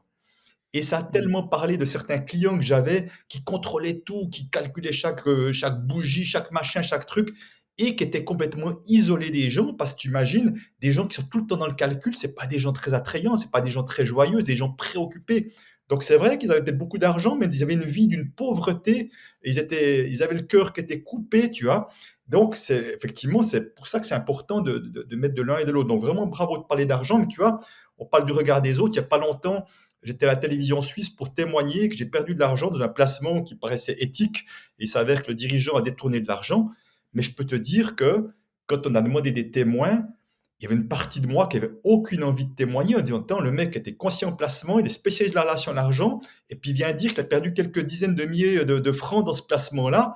Tu vois, si mon ego disait surtout pas la honte, tu vois, cette histoire que se racontait mon ego. Qu'est-ce que les gens vont penser? En plus, la télévision suisse, tous ceux qui t'ont connu depuis ton enfance vont te voir en train de témoigner. Donc, il y a une partie de moi qui faisait burk. Et j'ai quand même dit oui. J'ai dit, si ta seule préoccupation, c'est le regard des autres, c'est la pire des excuses, vas-y. Passe de montrer l'exemple, de parler d'argent, de dire que ça arrive, puis de dire que c'est pas si dramatique que ça, que c'était embêtant, mais ça n'a pas empêché de dormir, c'est aussi un message important. Donc, effectivement, il n'y a personne qui est venu vers moi, mais mes enfants, d'autres personnes disent, oh, il y a qui t'a vu, celui qui t'a vu, etc. Je ne sais pas ce qu'ils en pensent et je m'en fous, je dois dire. Après, le seul inconvénient dans ce genre de témoignage, c'est qu'ils font 15 minutes d'interview puis ils gardent 45 secondes Mm. qu'ils ont choisies, qui sont peut-être pas les plus représentatives. Mais voilà, c'est comme ça. Mais ça m'a demandé, oui, un petit effort, un moment de dire, OK, le regard des autres, c'est pas grave. De toute façon, quoi que tu fasses, les gens ils pensent toujours ce qu'ils veulent de toi. Mais oser te montrer vulnérable, oser montrer l'exemple, c'est aussi ça mon job, de dire oui, oui, ben oui, même en expert la relation à l'argent, ça m'arrivait de me planter et je vais apprendre de ça. Je vais voir ce que ça dit de moi, je vais voir ce que je n'ai pas vu, je vais essayer de devenir un peu plus intelligent, un peu plus avisé, un peu plus intuitif, peut-être sur peut-être les signaux que j'ai eus. Donc c'est aussi ça qui fait, c'est pour ça que je te dis merci de parler d'argent, c'est important de le faire. Mais tu vois, je pense que la conscience générale du grand public, elle évolue avec le temps, avec les années, avec la technologie aussi. Là, on parlait des réseaux sociaux à l'instant. Je pense que ça a grandement influencé la vision qu'ont les jeunes et les moins jeunes de l'argent et de la place que ça doit avoir dans notre vie. Euh, mais en même temps, je pense qu'il y a beaucoup de personnes qui se sentent aujourd'hui angoissées. Angoissées vis-à-vis de l'argent. On a parlé de la peur de manquer. euh, et pourtant, je vois ça aujourd'hui chez des jeunes qui ne travaillent même pas encore, qui sont censés être encore en études, au lycée, dans les études supérieures, et qui pensent déjà à demain, à la retraite, et qui sont angoissés existentiellement Ouais. par ce sujet-là. Qu'est-ce que tu leur dis à ces jeunes?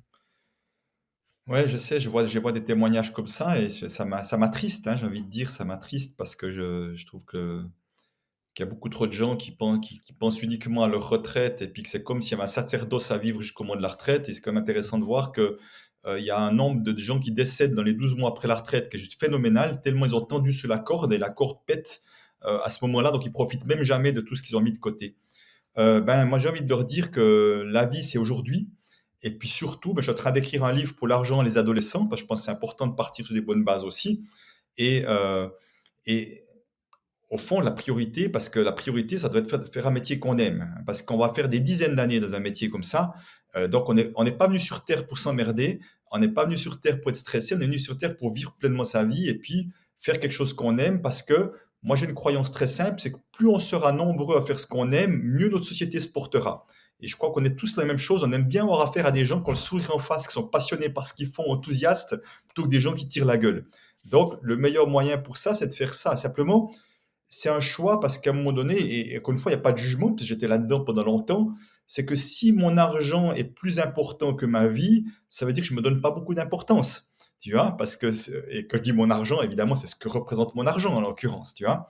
Si ma sécurité financière est plus importante que ma vie, c'est que, eh ben, à un moment donné, je risque bien de passer à côté de ma vie aussi, comme j'aurais pu en partie le faire. Alors, attendons-nous, hein, dans la banque, j'ai eu des moments où j'ai beaucoup aimé, il y a des choses que j'ai beaucoup aimé, mais il y a des choses que j'ai eu horreur et que j'ai beaucoup souffert à la fin aussi d'être contrôlé, d'être cadenassé, d'avoir de plus avoir de sens dans ce que je faisais parce qu'on voulait toujours plus.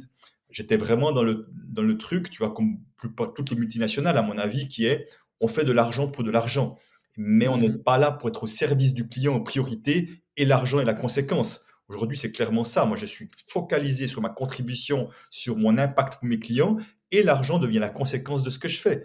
Et oui, j'ai envie de gagner beaucoup d'argent parce que ça sera un signal que j'amène des super services, puis il y a plein de gens qui sont contents qui viennent vers moi, mais c'est pas mon but en soi, tu vois. Je dis, ce sera juste la super conséquence et ça me rend joyeux à cette idée-là parce que je trouve que l'argent permet de faire des choses formidables, y compris de soutenir des autres, de soutenir des projets à travers du crowdfunding ou des prêts participatifs, des financements participatifs. Je trouve ça merveilleux ce que notre argent peut faire aujourd'hui.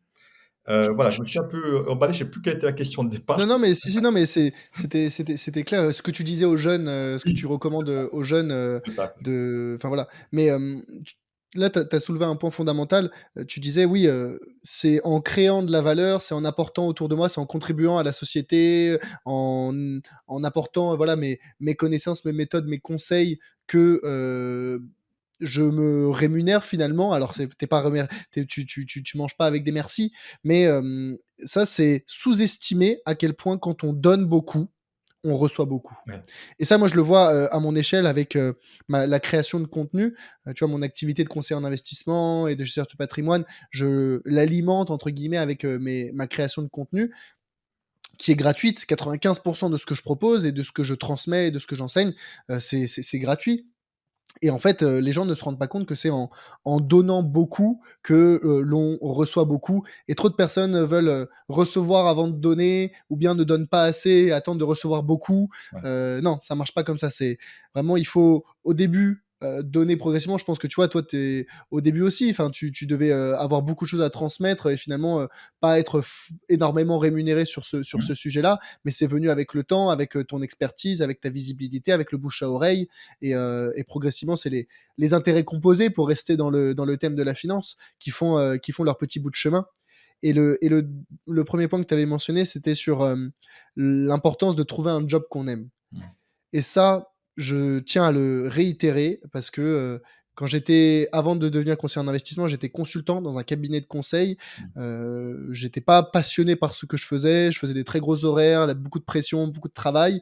Et je voyais ce job comme un tremplin pour plus tard. Et tu l'as dit, on est toujours en train de courir derrière l'argent, courir derrière un statut, courir derrière une situation, courir derrière des relations. Et en fait, la vie, c'est un tapis roulant. On n'arrive jamais au bout. Mmh. On n'arrive jamais, jamais, jamais au bout. Et donc, tu vois, toutes les personnes qui parlent de vivre de manière extrêmement frugale, hein, voilà, c'est un certain mouvement, je sais pas si tu Mmh. connais FIRE, Bien sûr, bien sûr. de vivre de manière très, très, très frugale pour ensuite profiter, demain, dans 15, dans 20 ans, et prendre une retraite anticipée. tout ce concept de retraite anticipée, pour moi, il est erroné et j'ai pas même si je sais que tu aimes pas le mot, pour moi, il est malsain. Oui. Parce que, la retraite n'est pas un objectif sain. Ce qui est sain, c'est pour moi la validité ou en tout cas l'appréciation qu'on a, le bonheur qu'on a, l'épanouissement qu'on a à se lever, chaque matin, chaque avec, quelques guillemets, mais, chaque matin en se disant: «Ce que je fais, mon job actuellement, il me plaît». Et aujourd'hui, je suis convaincu, j'ai la conviction, tu vois, ton activité actuelle, je pense que ça n je suis même convaincu, ça n'existait pas, ça n'est c'était ces personnes t'auraient dit il y a 30 ans, 50 ans, les gens t'auraient dit: «Bah, tu c'est quoi ton activité? Tu peux pas en vivre». Mmh. Aujourd'hui, j'ai la conviction, on peut vivre de, n'importe quoi, Mmh. tant qu'on en est passionné Ouais, et que, c'est on a la capacité à communiquer cette passion, que ce soit à travers internet, que ce soit à travers des conférences, que ce soit à travers, du bouche à oreille. Il faut être capable de communiquer cette passion et à partir de ce moment-là, on peut, trouver et créer le job qu'on aime et être passionné, et vivre de manière confortable au quotidien, sans avoir à courir après une retraite, qui, comme tu l'as dit, peut-être, se terminera, plus tôt que prévu pour certains. ouais. Ouais, non, mais je te rejoins pleinement, hein, sur, ce côté, j'ai un de mes potes, je ne sais pas si tu connais le podcast, ça s'appelle Histoire d'argent, de Oui. Fabrice Florent, voilà, c'est un de mes amis et c'est vrai qu'il y a des fois des histoires, je pense à un jeune qui déjà à 20 ans économisait tout pour pouvoir prendre sa retraite à 35-40 ans. Je me dis: «Mais c'est quoi cette image de la vie, quoi?» Au fond, ça veut dire que quand on fait un métier qu'on aime, comme tu as cette chance-là aujourd'hui, chez cette chance, quand je dis chance, c'est encore relatif parce qu'on a fait aussi ce qu'il fallait pour ça, évidemment. Mais à un moment donné, moi, il n'y a pas un lundi, je me dis, merde, je dois aller travailler. Ça n'existe plus depuis 13 ans que moi, ça me passionne. J'ai 63 ans aujourd'hui, mais j'ai des projets pour au moins 15 ans parce que on n'arrête pas de faire des choses qu'on aime. On peut changer le rythme, évidemment. Je peux modifier le rythme. Je peux dire, tiens, l'année prochaine, cette année, je n'ai fait beaucoup. J'ai beaucoup voyagé, c'est génial, mais trop à mon goût. L'année prochaine, j'ai dit, je vais tester autre chose. C'est une semaine d'arrêt chaque mois où je ferai ce que j'ai envie, vacances, ou rester à la maison, bricoler, marcher en montagne, je ne sais quoi. Mais voilà, ben, je vais changer le rythme parce que c'est vrai qu'à mon âge, je vois que le rythme est peut-être un peu trop intense parfois pour moi. Mais il n'y a pas l'idée de dire j'ai un certain âge, je dois arrêter ce que je fais alors que j'aime ce que je fais. Ça n'a pas de sens. Donc Mmh. la retraite pour moi est un faux problème. C'est que le jour où les gens aiment ce qu'ils font, on arrêtera de parler de retraite. On parlera juste de changer de rythme. Alors tant qu'on parle de retraite, parce qu'il y a beaucoup trop de gens qui s'emmerdent et c'est malheureux. C'est un faux problème encore une fois. Mettons des conditions en place pour que des gens puissent avoir des activités qu'ils aiment, accompagnons-les à les communiquer, parce que comme tu dis, faire quelque chose qu'on aime, c'est bien, mais encore faut-il faire connaître, savoir communiquer, expliquer en quoi c'est important pour les gens, et contribuer à quelque chose de positif, mais ça amène tellement de bonheur, ça amène tellement de bonheur. L'argent, c'est un cadeau supplémentaire en plus, mais l'argent nu sans la contribution, ça reste un peu pauvre, quoi. Alors que quand on contribue à quelque chose de positif, on dit waouh, j'ai l'impression que je suis pas venu là pour rien, quoi. Et donc comment, passer d'un rapport, peut-être plus frileux, Mmh. à l'argent, qui soit peut-être trop dans la conservation ou dans le rejet, à un rapport, plus sain? Alors encore une fois, je sais que tu n'aimes pas le Non, non, le terme. ouais, mais j'entends ce que tu veux dire. Ouais, c'est OK. Comment, déjà comment définir selon toi un rapport, peut-être plus positif, à l'argent et comment se diriger vers ce rapport? Ouais. Alors, ben, je dirais que je crois que le rapport un peu plus tranquille et sain avec l'argent, on en a parlé tout à l'heure, c'est d'être plus détaché, plus confiant dans l'avenir et pouvoir vraiment se concentrer sur sa contribution sur le moment présent. Par contre, pour arriver là, ça demande un certain chemin, qui est plus ou moins rapide. Il y a pas mal de jeunes aujourd'hui, tu sais, je trouve, qui sont, beaucoup plus détachés, en tout cas dans la génération de mes enfants. Il y a pas mal d'entrepreneurs, des jeunes, des entrepreneurs dans le bâtiment et autres, qui bossent à 80-60, voilà, qui vont, faire du ski quand il fait beau et ils ont une sorte de: «OK, on gagne moins, mais ça me va parce que on a envie de vivre notre vie maintenant», tu vois? De côté de ma fille aussi, OK, son mari travaille moins parce qu'il a envie de passer du temps avec ses enfants. On voit beaucoup plus ça et d'ailleurs on voit beaucoup plus les jeunes sont de moins en moins casables dans les entreprises traditionnelles qui n'ont pas compris ils avaient une philosophie de vie qui était différente. Parce que moi, dans mon projet, tu entres dans un métier, tu finis, tu prends ta retraite un jour, c'était comme ça à mon époque. Mais aujourd'hui, c'est plus comme ça, je vais dire, et c'est tant mieux. Donc on voit qu'il y a une sorte de détachement par rapport au modèle qui était proposé, puis je dis, ce modèle, je ne veux plus, parce que ce que je vois de vous, c'est pas ça qui m'inspire. Donc je suis très content de ça. Donc ça va dans ce sens-là. Et pour répondre à ta question, ben, à un moment donné, Si on se rend compte que son rapport à l'argent n'est pas aussi bon que possible, ben, ça demande de s'en occuper. Alors bon, ben, j'ai écrit mon livre Ce que l'argent dit de vous, permet déjà, je crois, beaucoup de prise de conscience. Il y a des exercices de transformation. Si j'ai créé des ateliers, c'est aussi pour accompagner les gens de manière un peu personnalisée, en tout cas, et travailler avec l'énergie du groupe également pour avancer tous ensemble. Je veux dire, peut-être qu'on peut faire des choses par soi-même. Moi, je n'ai pas été capable, mais certaines personnes me disent, en tout cas, en ayant lu mon livre, que ça a beaucoup changé de choses. Donc, c'est très bien si des gens peuvent le faire par eux-mêmes, ou des fois juste m'avoir entendu aux conférences pour certains, ça a permis des grands pas. Donc, je suis très heureux aussi. Le livre que j'ai écrit avec Lilou Massé s'appelle Le défi des 100 jours. C'est un livre d'exercice sur 100 jours sans exercice aussi.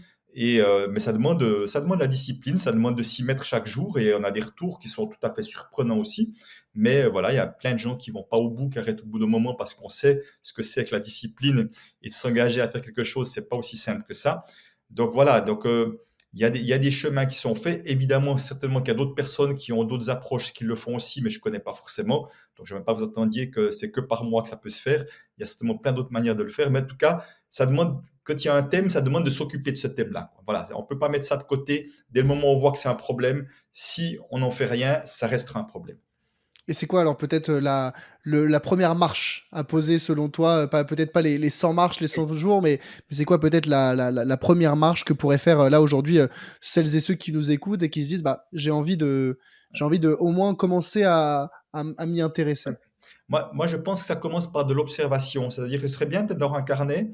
Et puis, tu sais, on a affaire à des histoires d'argent plein de fois sur une journée.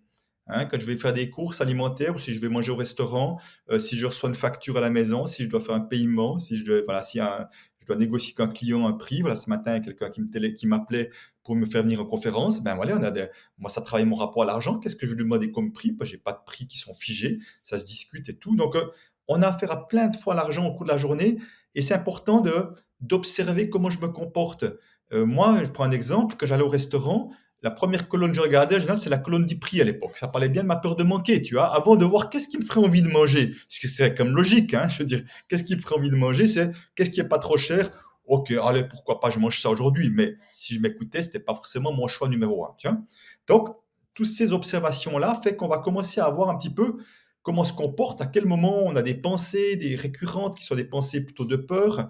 Donc, notez ces choses-là pendant quelques temps pour mieux comprendre votre fonctionnement. Quand on discute d'argent en couple, moi, que je voyais mon épouse revenir avec des sacs d'habits, ah, ça me stressait. Je me dis, c'est pas possible, il y a déjà tellement d'habits dans l'armoire. Tu vois, non, j'avais l'histoire que je me racontais qui parle encore de moi, alors qu'elle était, somme toute, plutôt raisonnable, mon épouse. Mais quand on a peur de manquer, l'autre dépense toujours trop pour nous, hein, je peux te dire, ça c'est à peu près un principe.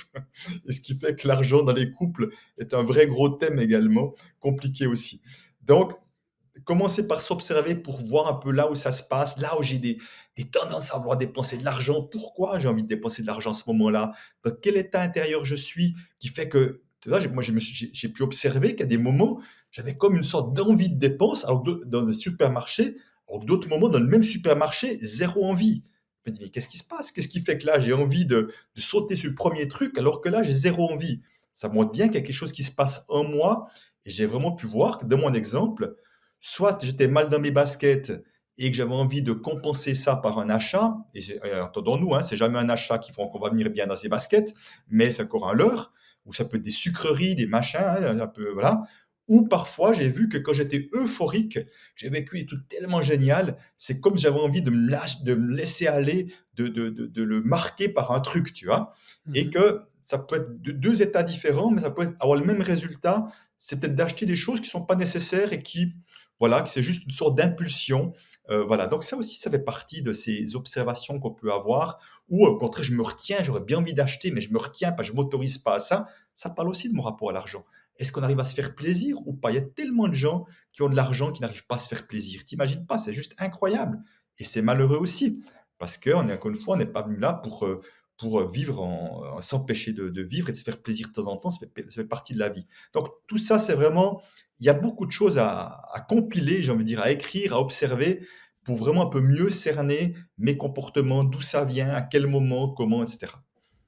Ça me parle énormément ce que tu dis parce que pour le coup, voilà, moi je suis pas, enfin, je me reconnais énormément à la fois dans le côté, parfois, ah, j'ai le sentiment de c'est un petit peu difficile ces derniers mois ou bien, tu vois, moi, ça fait pas très longtemps que je suis dans l'entrepreneuriat, donc c'est encore, les rouages se mettent en place, les process se mettent en place, les revenus, c'est encore un petit peu variable et donc il y a des mois où je me dis: «Ouh là là, faut que je fasse attention» et puis, il y a un mois où je vais faire un super mois et je vais me dire: «Waouh, ah là là, c'est on fait plaisir aux copains, à la copine, aux parents, et pourtant, enfin le sous-jacent, qu'est-ce que ça dit selon toi de nous quand on a ce comportement à la fois extrême de soit boulimie presque, tu disais tout à l'heure, hein, c'est de la boulimie de vouloir consommer quand on n'est pas bien ou au contraire de dépenser quand on a quelque chose à fêter.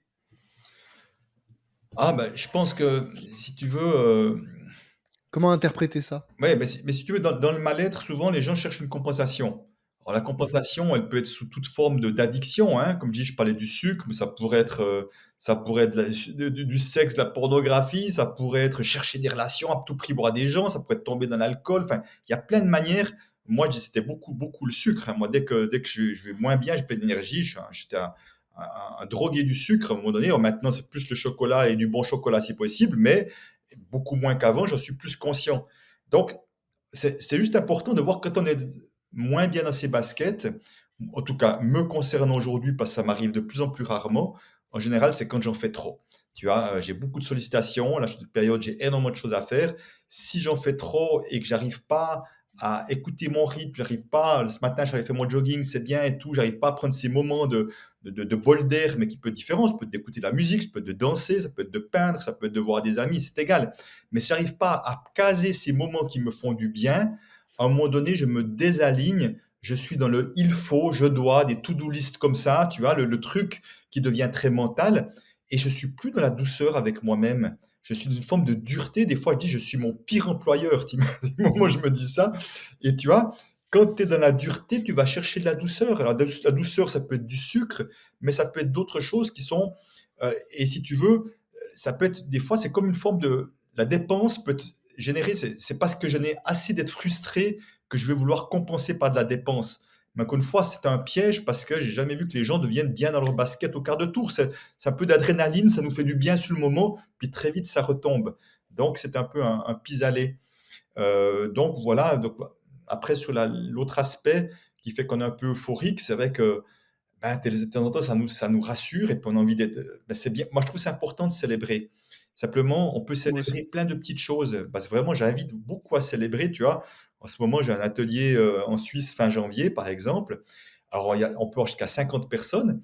Mais chaque fois que je vois une inscription, la troisième, la cinquième, la septième, je dis waouh, merci, merci, merci, merci de me faire confiance. Alors, je pourrais te dire, ah ouais, non, mais quand même, tu as du succès. Non, moi, pour moi, chacune de ces choses-là, merci, ça me touche qu'une personne me fasse confiance et investisse de l'argent pour ça. Donc, tu vois, dans la célébration, une notion de gratitude. Et pour moi, dans Mhm. l'histoire de la gratitude, c'est ce qui fait une grosse différence dans notre vie. C'est dans la gratitude pour tout ce qu'on a, tout ce qu'on vit, tout ce qu'on possède. On a un ordinateur, on a plein de choses dans notre vie qu'on croit que c'est normal d'avoir. Non, c'est pas normal d'avoir un lieu pour vivre, d'avoir 3 fois à manger par jour, d'avoir Internet, d'avoir de l'eau potable, d'être en santé. Il y a des milliards de gens sur scène sur Terre qui n'ont pas tout ça. Donc ce n'est pas normal. Moi, j'ai de la gratitude pour des choses simples et c'est important de se souvenir encore et encore. Hier, il y avait une coupure d'eau toute la journée. Je peux te dire, tu vois tout de suite quand même le confort d'avoir de l'eau potable qui vient tout seul à ton robinet quand tu n'as plus d'eau pendant la journée. Hein, tu as une coupure d'électricité, tu dis, ah putain, c'est quand même bien d'avoir l'électricité quand même, tu vois. Et là, tu reviens à se dire, non, c'est pas normal, c'est de la chance et ayons la gratitude pour cela. La gratitude, c'est vraiment la porte d'entrée à l'abondance pour moi sous toutes ses formes. Mais je suis complètement d'accord et là où tu soulèves un point intéressant, c'est que, en fait, la gratitude, elle vient, certes, en fait, elle vient de l'intérieur Oui. et elle vient à partir du moment où tu te dis: «Non mais ce que j'ai aujourd'hui, c'est très bien» et surtout, c'est une question de responsabilisation, et là où c'est important, c'est que certains salariés, selon moi, j'ai encore une fois, j'ai rien contre le salariat, mais heu peuvent détacher le revenu, tu vois? Tu disais: «Ah bah, quand même, ah je j'ai du succès donc c'est normal que les gens achètent chez moi». Bah, tu vois, je pense qu'il y a peut-être des salariés qui se disent: «Bah, moi, je fais mon travail et puis, bah, j'ai mon salaire, mais que je le fasse très bien ou que je le fasse, pas très bien, finalement, je ça va pas changer grand-chose» et donc il y a une décorrélation entre l'investissement qu'on fait en termes de temps, en termes d'énergie, et les retours qu'on peut en avoir. Ce qui n'est pas le cas dans, l'indépendance, quand on est indépendant et que c'est pour ça que moi je suis plutôt fervent défenseur de ce mode de vie, mais parce que encore une fois, on devient seul responsable de ses succès comme de ses échecs. Mhm. Mais à minima, quand, on fait quelque chose de bien, on en a, les retours et finalement on se responsabilise et on se dit: «Bah, si jamais j'y arrive, c'est parce que je l'ai fait» et on ça nous donne une gratification, une satisfaction qui est, je pense, incomparable avec, celle d'un salarié qui a peut-être eu une augmentation. Alors, s'il a eu son augmentation parce qu'il a super bien travaillé et que c'est une augmentation exceptionnelle, il peut se sentir satisfait et heureux. Mais si c'est une augmentation parce que de 3%, parce que tout le monde dans la boîte a eu 3%, quelle satisfaction supplémentaire tu as à ce niveau-là? Et d'ailleurs, c'est intéressant ce que tu dis par rapport au salariat, dans le sens que il est prouvé que la majorité du temps, l'argent n'est pas une motivation durable. Mm. C'est-à-dire, ce qui fait qu'on se sent bien au travail, c'est pas le fait d'avoir un bon revenu, parce que finalement, très vite, on s'habitue à ça, mais c'est le fait d'avoir peut-être des conditions de travail qui sont chouettes. Tu as peut-être une flexibilité, peut-être pouvoir travailler de la maison, d'avoir peut-être un endroit chaleureux, où on s'encourage, des possibilités d'avancement, de formation. Enfin, voilà, tout ça fait que c'est un package qui fait qu'on se sent bien. Tu vois, tu disais toi-même, tu parlais de stress, de pression que j'ai beaucoup vécu aussi. À un moment donné, on avait on a commencé à mettre des bonus de la banque. On a commencé à vraiment avoir, moi, c'était plusieurs dizaines de milliers d'euros que je peux toucher sur un bonus. Et j'ai jamais vu autant de gens râler qu'au moment où on a les bonus, parce que c'est comme si, dans le message de la banque, c'est avec tout ce que vous gagnez, vous n'allez pas vous plaindre de quoi que ce soit. Il n'y avait plus de chaleur humaine, il n'y avait plus de ces choses-là. Tu peux pas être bien s'il y a juste que de l'argent. C'est ce que je disais, hein, l'histoire d'être tellement pauvre qu'on n'a que de l'argent. Tu peux pas être bien s'il n'y a pas de chaleur humaine, s'il n'y a pas d'encouragement, s'il n'y a pas de possibilité d'avancement, tu te sens pas entouré, faisant partie d'une équipe sympa, quoi. À un moment donné, c'est pas possible. Donc, c'est important parce qu'il y a trop de gens qui croient que non, là, tu motives les gens par de l'argent. Quand les gens ont très peu d'argent, oui, ça fait du bien d'avoir un peu plus. Mais à partir d'un certain niveau, à un moment donné, on cherche autre chose, on cherche de l'humanité déjà et avant tout. Et c'est important de se souvenir de ça.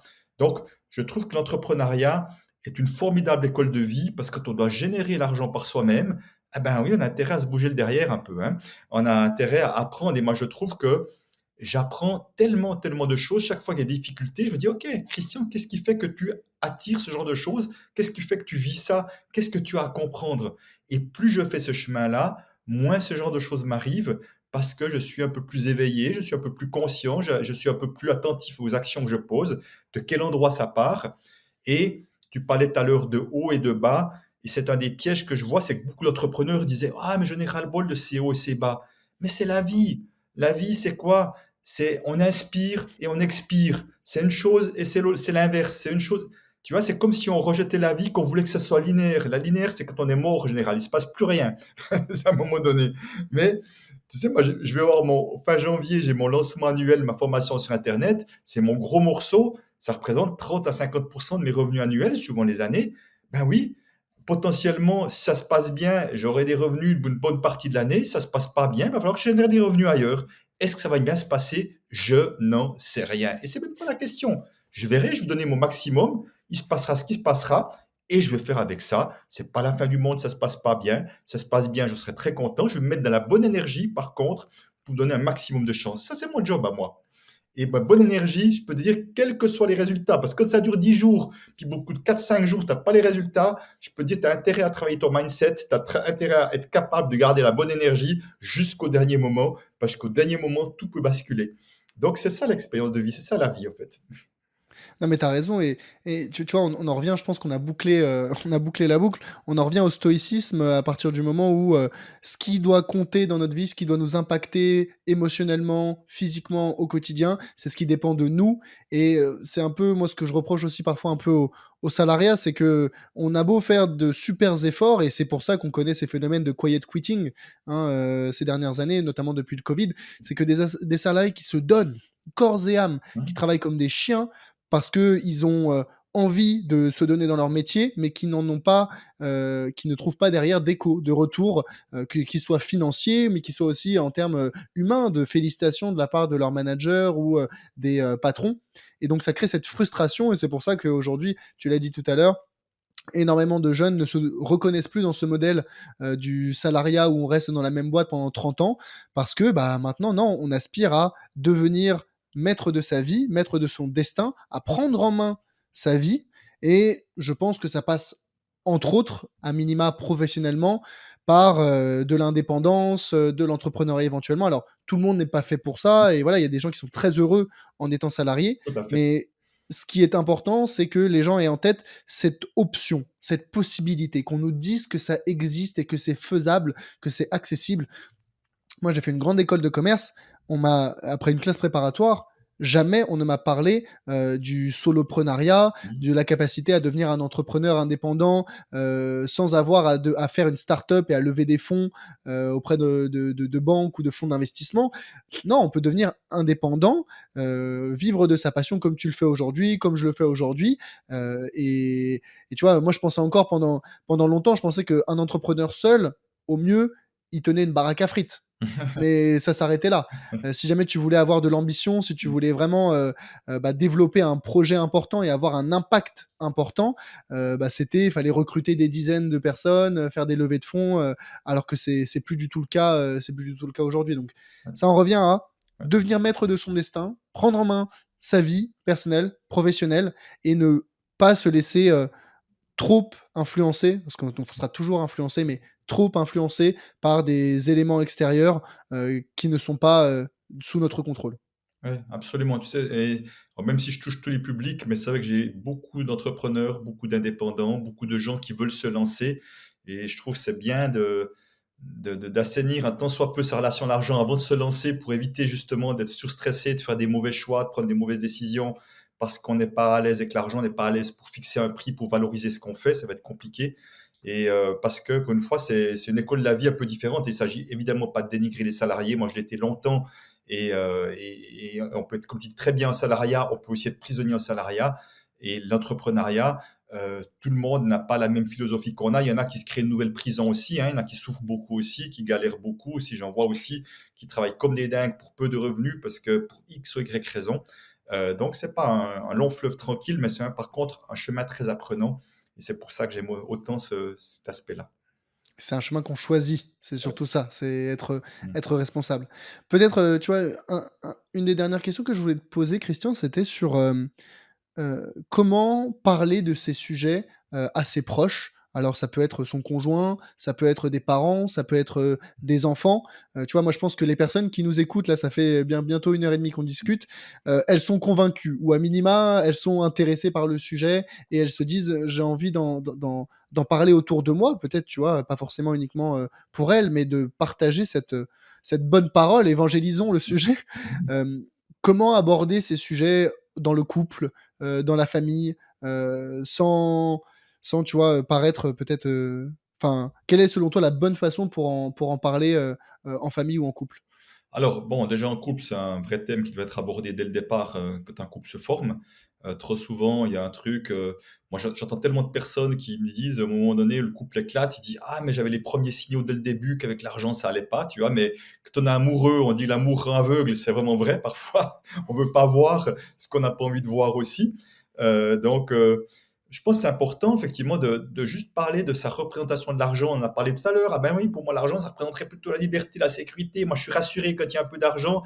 L'autre qui va dire, ah ben non, moi, je trouve qu'on est là pour profiter de la vie. C'est souvent le truc, hein. Pour profiter de la vie maintenant, c'est pas ce que ça va donner. Donc, on va utiliser notre argent. Donc, c'est souvent deux mondes de philosophie de vie qui s'affrontent et qui génèrent des tensions. Mais juste déjà voir ça. Et puis, dans mon livre et dans mes ateliers, je parle beaucoup de mon histoire avec l'argent, de quelle histoire généalogique on vient, de quelle histoire familiale on vient, parce que ça nous influence beaucoup, beaucoup.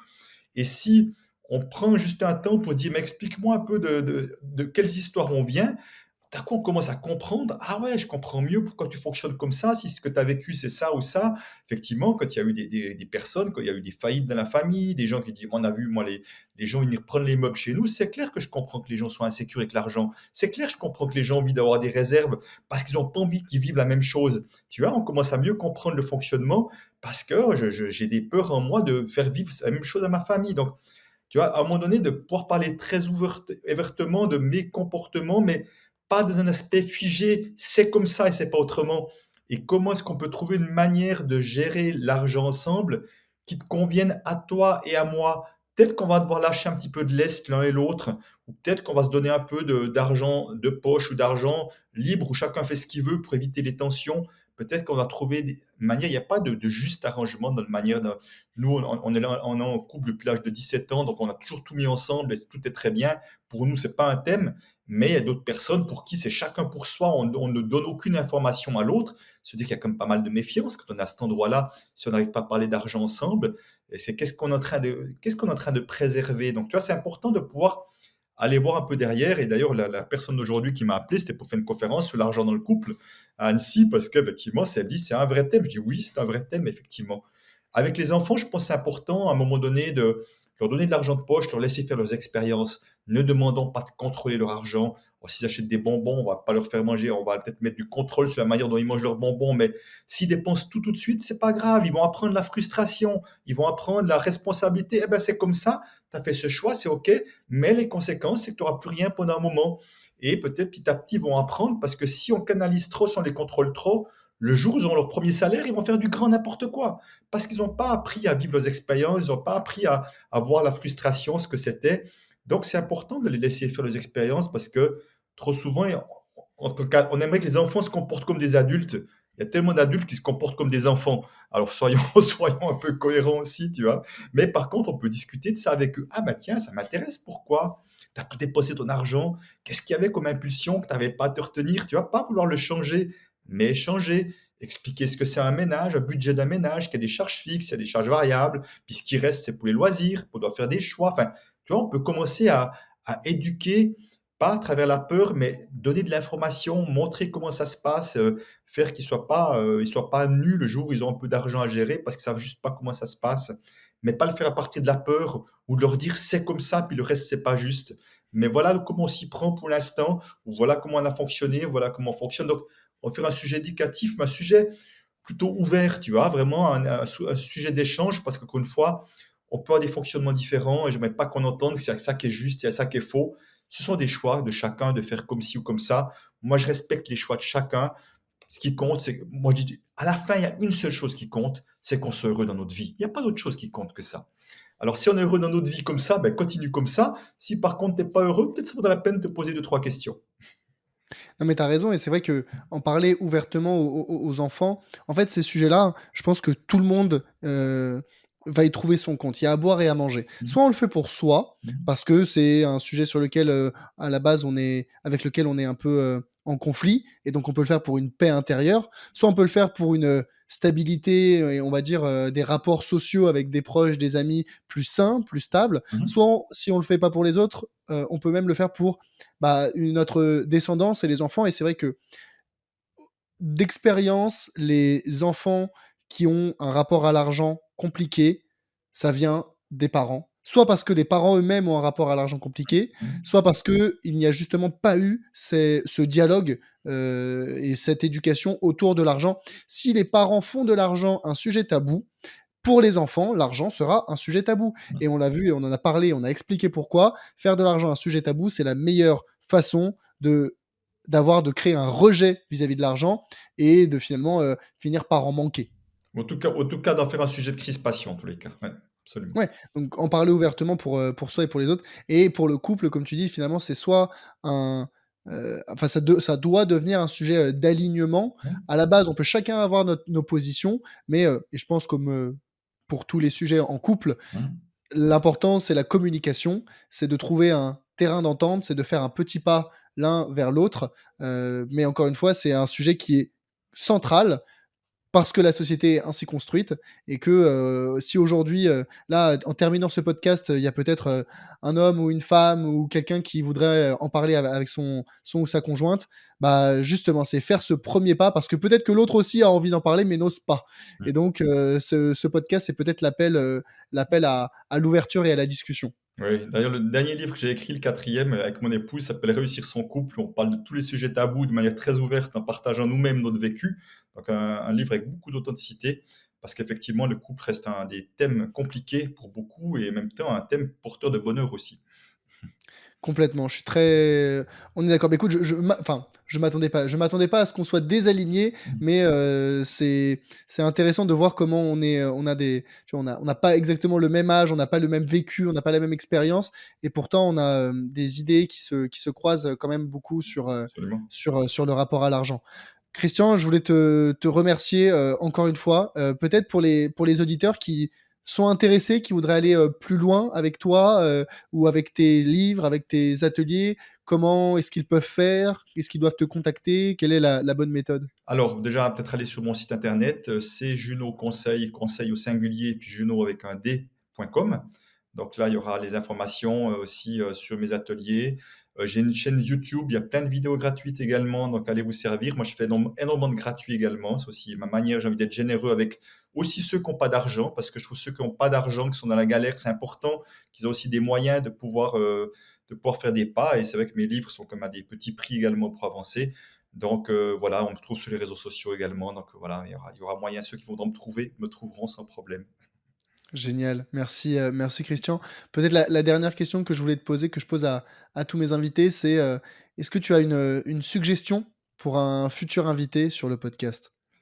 Euh, ah ben, je pense que on parlait tout à l'heure de Fabrice Florent qui interroge beaucoup de gens sur leur relation à l'argent. Ça peut être intéressant qu'il en parle aussi parce qu'il a vécu aussi des galères financières, il a vécu des choses et puis surtout, il voit tellement de choses à travers ses interviews. C'est assez passionnant ce que les gens partagent tout ça. Donc ça pourrait être une idée. Fabrice Florent, c'est ça? Oui, c'est bien, c'est ça, histoire d'argent. Super, eh bah, écoute, je me le note et peut-être, on le verra prochainement, dans le grand bain. Encore merci beaucoup, Christian, pour ton intervention et bah, peut-être, à bientôt. Merci Charles, merci pour ce que tu fais, à bientôt. Si cet épisode avec Christian Junot vous a plu, je vous recommande chaudement cet épisode avec Xavier Delmas de la chaîne Zone Bourse, avec qui on a également abordé ce sujet du rapport à l'argent et de la liberté financière.